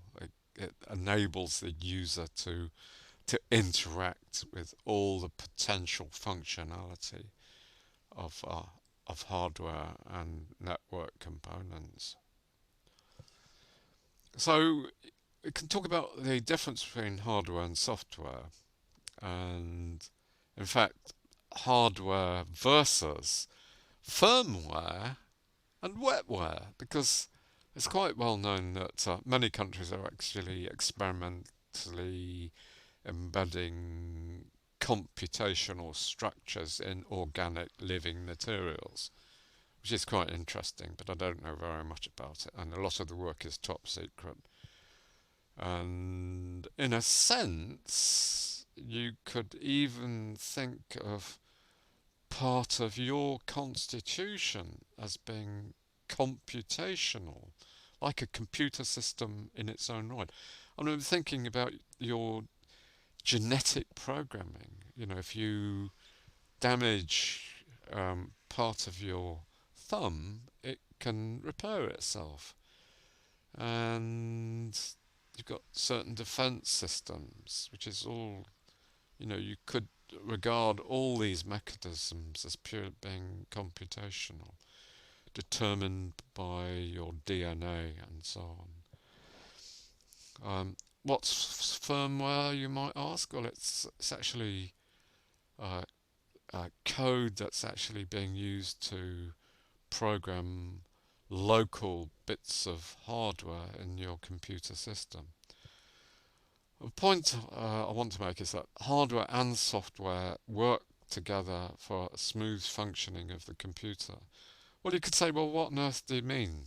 Well, I mean that it enables the user to interact with this processing device in such a way that you can easily use it, that it's not impossibly difficult.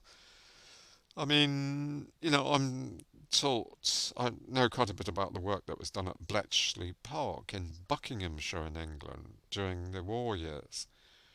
Uh, if only because one of my philosophical heroes was present. He was a very gifted man called Turing, who managed to create a machine that helped to decipher the German army's war codes and helped Britain apparently helped Britain win the war. I mean, the hardware was incredibly difficult to use, and if you wanted to program a device to do an appropriate task, you'd have to create the program on paper tape, which is perforated by holes, which could be read by one of the machines they had at Bletchley Park. So when I started writing up my PhD, I was using quite an old mainframe called an Amdahl, and on the Amdahl you could actually choose which operating system you were going to use, and a particular choice of operating system would give a very different look and feel to the underlying computer system. So anyway, all the hardware components communicate with the rest of the system, the computer system, using this idea of inputs and outputs. So an input device is going to read data in, the system is going to process it, and it's going to output it. And the same holds for any component that you look at. And I'm thinking in terms of, well, once upon a time we studied cache memory, and cache memory would receive various digital inputs, which would would actually enable you to use the cache appropriately. I mean, the cache memory can't be used unless you've got a controller for it. I mean, and the controller is either software or it's hardware. And typically, a controller for a cache memory will be built in controller. But, for example, the function of a controller will be, okay, well, the CPU's actually asked me to get something from main memory. What I'm going to do is to first of all check to see whether that memory element is contained in cache. And I'm going to do a very rapid check on main memory. And I'm going to inform the CPU, who's asked me to do a read from main memory. Um, it's going to do the job very, very, very quickly, and so on. So, um, the other thing I wanted to say about this distinction between hardware and software is that very famous computer scientist called, let me write this because it's worth knowing about, Tannenbaum, a Dutch computer science called Tannenbaum,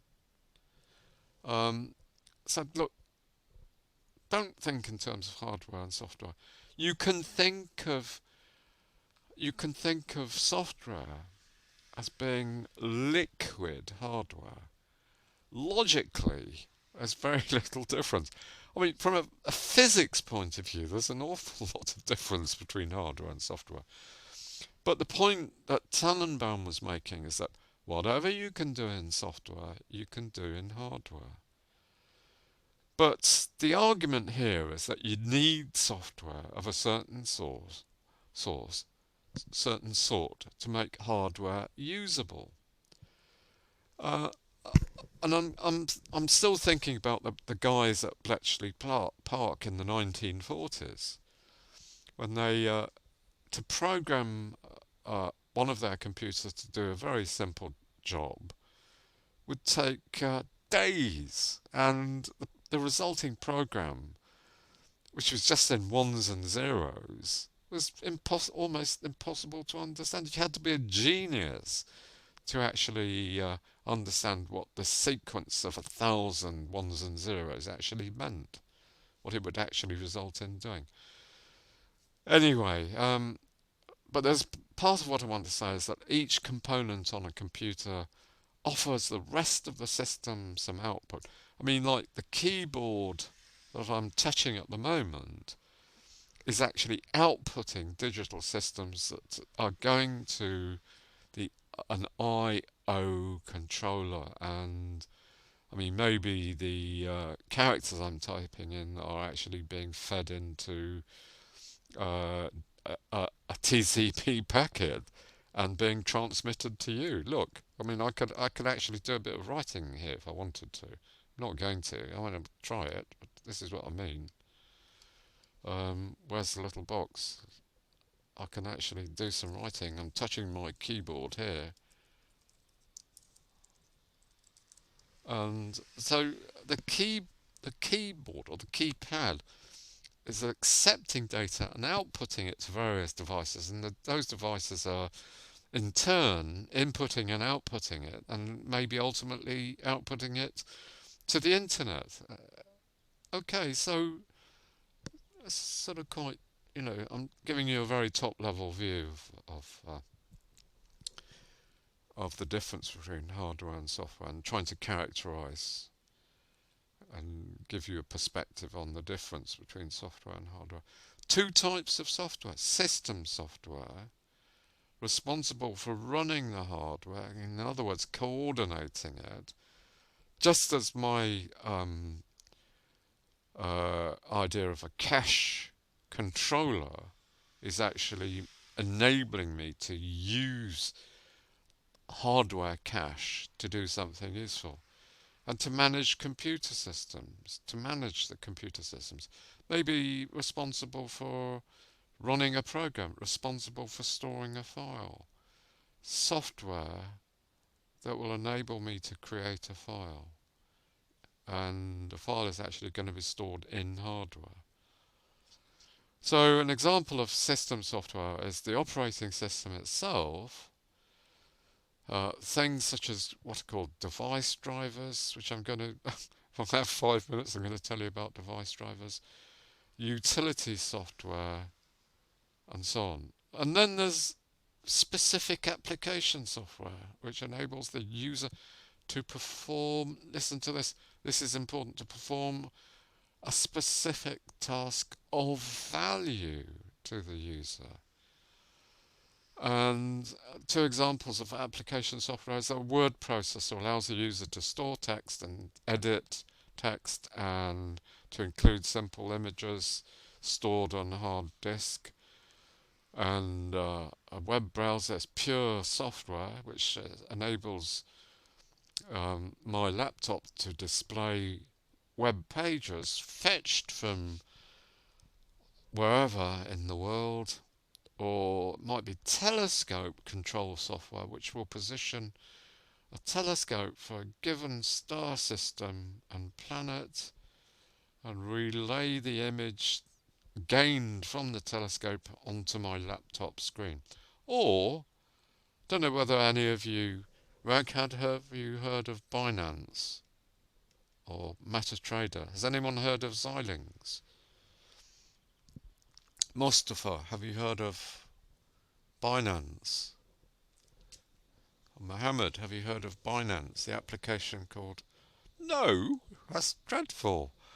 Well, it's dreadful in the sense that it probably, if you haven't heard of Binance, it probably means that you have never ever tried to invest in cryptocurrency. Because Binance is a very widely used system. MetaTrader, I think it's used for forex investment, forex investment here, forex investment, foreign exchange investment, and okay, Mustafa knows about Xilinx. Brilliant. Welcome to an exclusive club, Mustafa. Alright, Xilinx is, um, one take on Xilinx is that it's it uses software called, well, one version. Sorry, historically Xilinx used something called VHDL. VHDL, which I think stands for Very High Level Description Language. And I can express whatever I want to express, run it through Xilinx development system, and download it onto what I was actually showed. I think I showed you last week a development board that involves a programmable hardware chip. So I can easily make hardware. You want me to do something, make something for you in hardware for you? Do you want me to make a specialist engine management system for your Lamborghini? Yeah, I'll do it for you at a great cost, but I can do it logically and physically. I can do it using Xilinx. Okay, so MetaTrader and Binance and Xilinx are three examples of very specialist software, and they're important because they enable me to do things of importance. Like last night, Binance enabled me to make a profit of $8,500 within about 30 seconds. And it was only it's a trial software, but using um, using the real market and my decisions on what to invest in. I mean, usually I'm not at all interested in things like cryptocurrency. Way beyond me, very difficult to use. Anyway, there's some example of application softwares. You probably know about that. What's an operating system? Well, it simply manages the software and hardware that make up the computer system as a whole. Acts as an interface between the user and the important applications for managing the computer. Well, maybe you're going to have to sort of like decipher this. And what does this mean? What does that sentence mean? An interface between the user and important application. Well, I'll tell you what it means. It means that it enables Chris Kinberg, or Chris Kinberg's young child to use a very complicated computer system to draw pictures. and to save them by pressing a simple button. It's software that runs in the background. I mean, you don't actually see it, but it's there, busily working away at the rate of knots. Uh, and some computer systems, such as gaming consoles, have unique operating systems of their own. And these are names of operating systems. iOS, I'm sure you know about if you've got an Apple phone. A Mac OS operating system, Windows 10. I don't think anyone uses Windows 8 these days. All examples. An operating system can manage the allocation of memory when it's needed by a particular uh, application. I mean, last night I was having, uh, I was having a bit of a stressful time because my iPhone was running Binance, and I was having to swap pages between what the cryptocurrency Marcus was offering and Binance. But I was making uh, photographic copies of each uh, page that I was using, like page of information about the market and so on. And I ended up by nearly filling my quite uh, quite memory large iPhone. But iOS was actually managing memory and suitably getting rid of things held in memory after they were no longer used. So, functions of an operating system, first of all, I guess, is that it provides an HCI, a human computer interface. It enables me as a human to interact with the computer itself. Indirectly, through software, I guess, the operating system software. It allows the hardware to multitask several things apparently at the same time. It enables at my instruction to load and run an application and any software I want. It can handle errors to a reasonable degree. It can undertake batch processing. I can actually specify a little file saying do this, do that, do the other, and each of those activities will be executed in turn. Uh, an operating system, I mean, this sounds like a bit like a random list of things. It can handle routines, which are interesting and important. And I'll say a couple of words about interrupt handlers in a moment. Handle security aspects. For example, I spent a lot of time last night getting Binance to verify that it was Chris Kinberg using the Binance system. And what I had to do was to, um, well, it was ludicrous. I had to take a photograph of my driving license and send it to Binance. Then I had to send the the back of the driving license to Binance.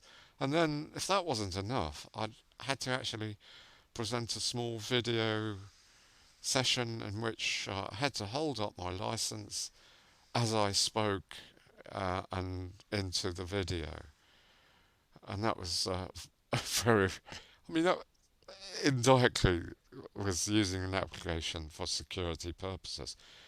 But anyway, file utilities can create processes using an operating system. I can control random input-output devices. I mean, I could, if I wanted to, I can I could put a 4 terabyte hard disk into my USB and start using the USB, or I could start using by means of a USB, I could use a very advanced fast memory like an SSD, an SSD memory. And I can do, if I want to, I can get the operating system to perform real-time processing on my behalf. For example, it could help land the spacecraft that I'm sitting in to land safely at the Jet Propulsion Laboratory in Houston. So there's lots of things going on, and for those that are interested in it, there's a lot of knowledge and understanding available from this. So these are some of the functions in a diagrammatic form. I don't know, I don't think this diagram's particularly useful, but and talk about the layers of an operating system and the communication between hardware and applications are processed through an operating system. An operating system is structured in the form of layers. It's a bit like the protocol stack that we spoke about weeks ago. And the user interfaces with the applications installed in the system. And what I mean by that is that something like, possibly by means of voice alone, I can start a specific application running, and I can ask the operating system to direct the results to any device that I choose. And in that sense, the user, me, I'm actually interfacing with applications in the system. And it's the operating system that's going to enable me to do that. So logically, at the level of user interface, at the level where I can actually use the keyboard or some voice mechanism, I can interact with the applications, and the applications will themselves use the services of the kernel, like opening and closing files, or sending Ragad and Mustafa TCP packets.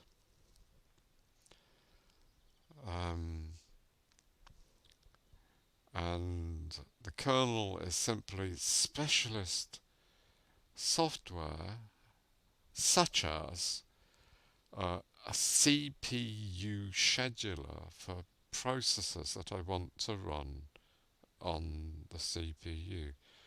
Or maybe the kernel will actually make available the Charles Dickens book that's stored in main memory. Or the kernel can actually give me access to hardware devices which I've actually interfaced, as it were, to my laptop by means of USB devices or Wi-Fi or Bluetooth or infrared or ultraviolet. There's a lot of possibilities, and it's sometimes difficult to keep track. I mean, if you're interested, all this is facilitated. These activities, all these features are going to be uh, uh, rendered manageable and usable by means of the operating system. Right? And I'm saying that the operating system has certain specialist applications that require the services of very specialist software in what's called the kernel.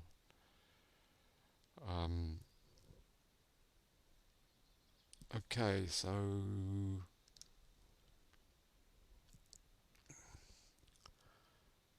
I'm not sure about calling a kernel as being the control center of the operating system.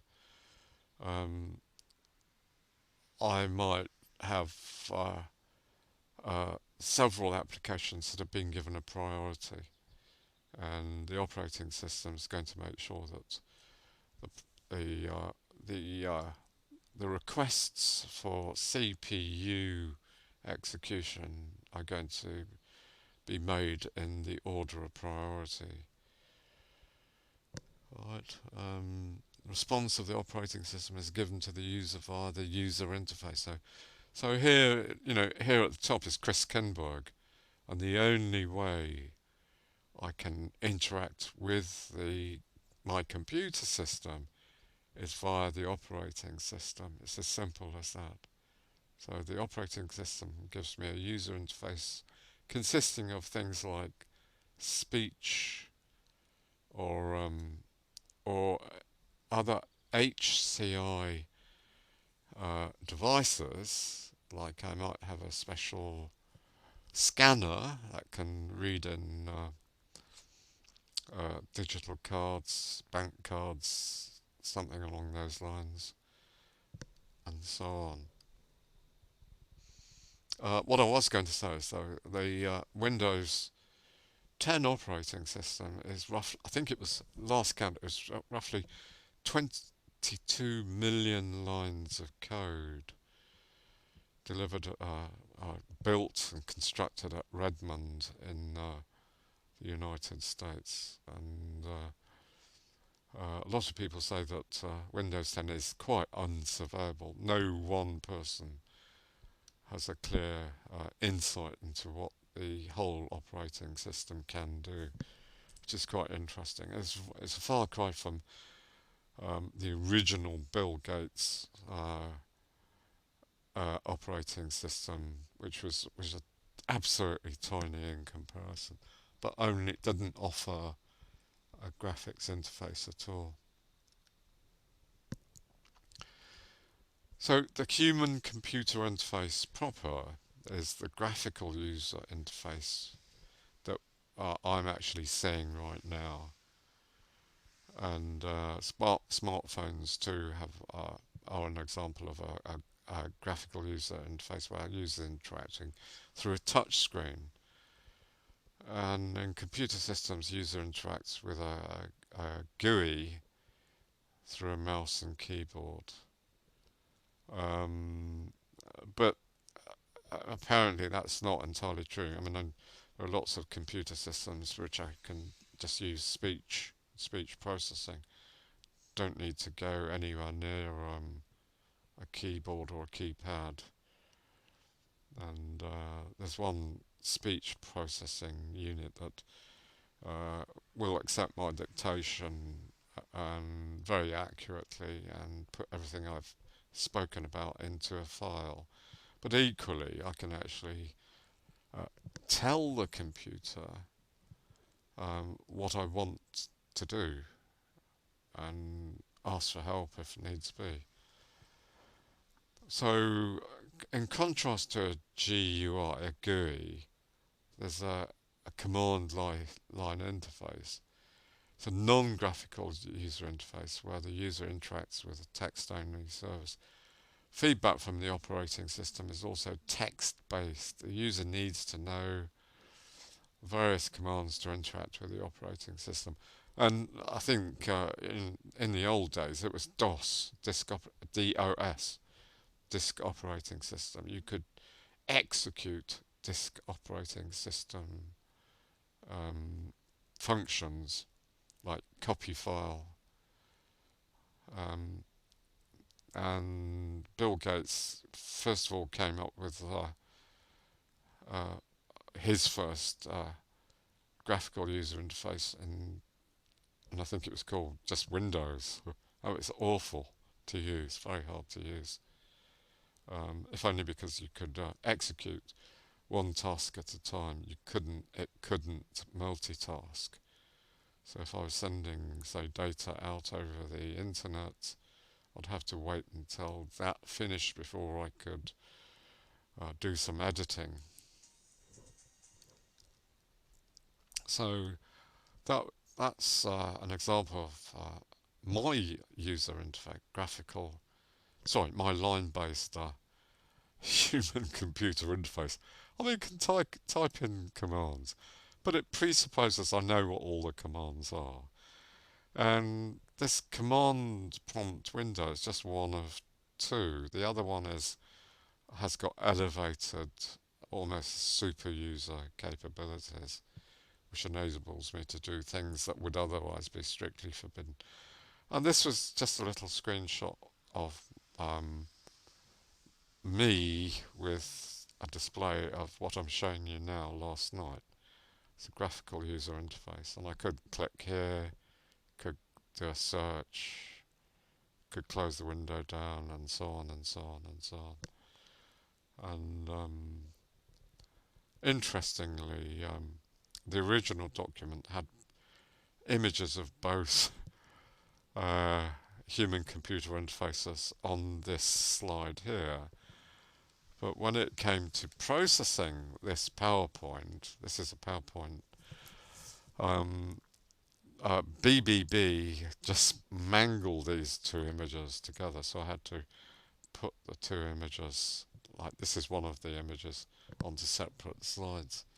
So anyway, so next I want to say a little bit about BIOS. So it's pronounced BIOS, Basic Input-Output System. And the code for this, the program for BIOS, is stored in a read-only memory. It can't be changed unless you take the read-only memory chip out of your computer, which you could do if you wanted to, and replace it with something more interesting. And what it does on startup is that it'll first of all check for new hardware, and we'll run basic tests on memory to make sure your memory is okay and your disk's working when you power your computer up. And this is alternatively called booting up the computer. I'm supposed to be finishing soon, so I'll just go through another slide or two. Booting up a computer means the automatic execution of the code in BIOS. BIOS actually stands for Basic Input Output, and it enables me to type things on the keyboard and to get a basic display, and does some basic chaps. So it's stored in a ROM chip.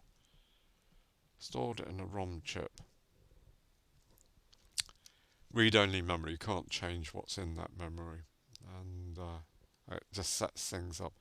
A cold boot denotes the boot routine when a computer is powered on and after shutting it down. So, I don't know. Whereas a warm boot refers to a boot routine when a computer is restarted. So, if you've heard the expression cold boot, warm boot, that's what they mean. Okay, so cold boot is when you haven't used the machine for a day or two and you're just starting it up. BIOS chip is present in the motherboard of a computer, and BIOS setup can be modified once the computer is turned on. I mean, you can actually alter some of the basic parameters in BIOS. And for example, changing, I mean, I can't remember. For this machine, if I press, I think, F11 consecutively, when I start the machine up, I'll enter the BIOS setup screen, and I can alter some parameters. Like I can say, well, I want to in future boot up from a USB stick, which might be handy if your system suffers from a major fault and you want to just get access to your files.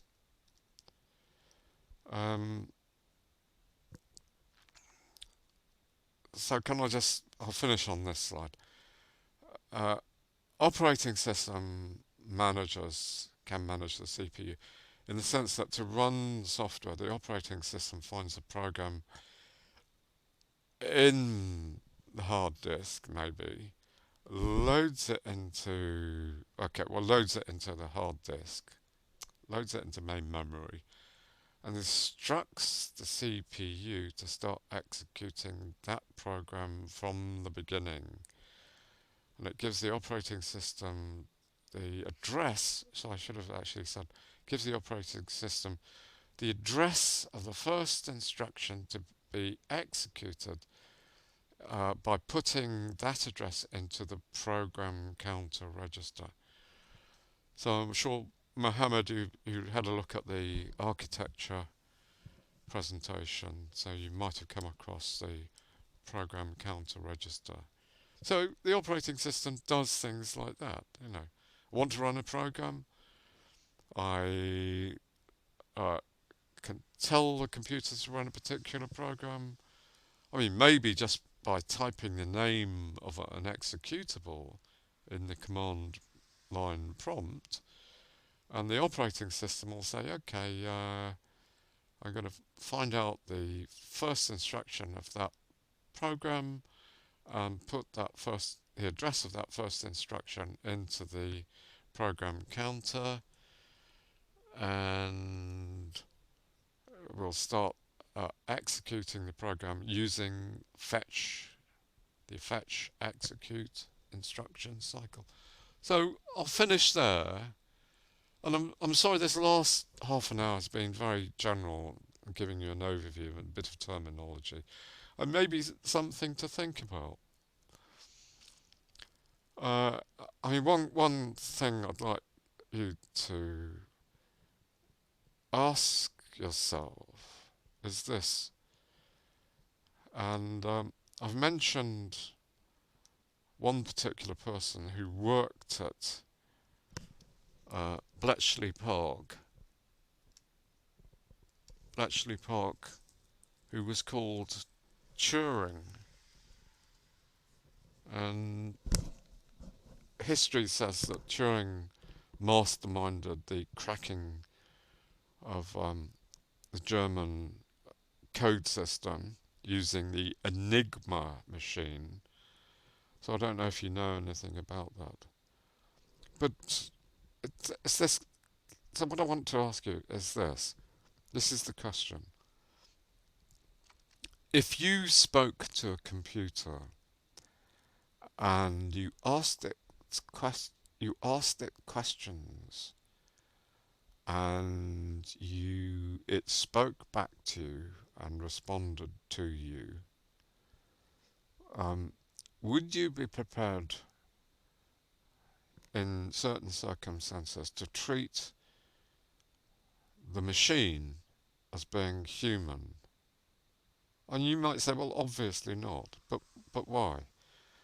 And there's an old saying in English: if something behaves like a duck, eats like a duck, talks like a duck, then to all intents and purposes it's a duck. D-U-C-K, it's a duck. And there's a very famous story written by Alexander Lem, L-E-M, called Solaris, and it's about. I mean, I'm wittering away a little bit, but just bear with me for a moment. And he fell madly in love. This spaceman fell madly in love with this woman who was very beautiful, very intelligent, and she was a scientist, and so on and so on. The only problem was that she was, in fact, an unstable neutrino system. So the woman that the spaceman fell in love with popped into and out of existence periodically. Question is, uh, was he within rights to fall in love with her as much as though the woman was human? Right. And there's another little aspect. I'm just going to take one more minute. Right. I'm 7 minutes over at the moment. One more aspect is this. There's a historical character called Leibniz. I'll give you that. I think that's right. No, I'm spelling that wrong. Just bear with me for a moment or two.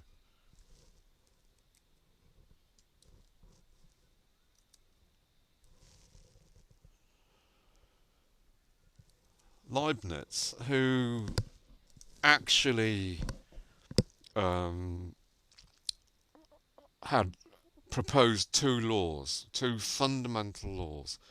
And the first law was the indiscernibility of identicals. And secondly, there was another law, fundamental law, called the identity of indiscernibles. In other words, if there are two things that you can't tell apart, surely you must treat them as being one and the same. So if something behaves like a human and you can't tell the difference between being a human and not being a human, you should treat them as being human. Am I right or am I wrong? And I'm going to leave you with that question to think about. And you might say, well, obviously not. But I might ask you again about that. And if you're interested, there is something called, and you might want to do a little bit of research. It's called the Turing test. The Turing test for machine intelligence. Okay, so I'll finish there. Everybody, do you have any comments or questions or concerns or the important takeaway message from today's session is that we've looked at slow start and reviewed some of the work that we've done in the past and quite recently in TCP. What I haven't achieved today is to go back to Java programming of servers and clients. I gave you a document a good couple of weeks ago, and I'll return to that next week without doubt. Okay. The second take-home message is that I will actually create a straightforward, and Mustafa, I don't think will have to do this. I will give you a straightforward, single assessed piece of coursework, which I will, in fact, I will post it up on Pharos and during the last teaching week. In other words, it's a week before your exams. And I shall give you at least 2 weeks beyond exams to complete the piece of work. Okay, and I'll talk about. I mean, I haven't written the assessment yet, but I will do, and I'll take you through it myself. So okay, so I hope Mohammed and Ahmed and Ragad, Mustafa, I hope you have a very good week and take care of yourselves. Okay. So what I'm about to do is what do I have to do?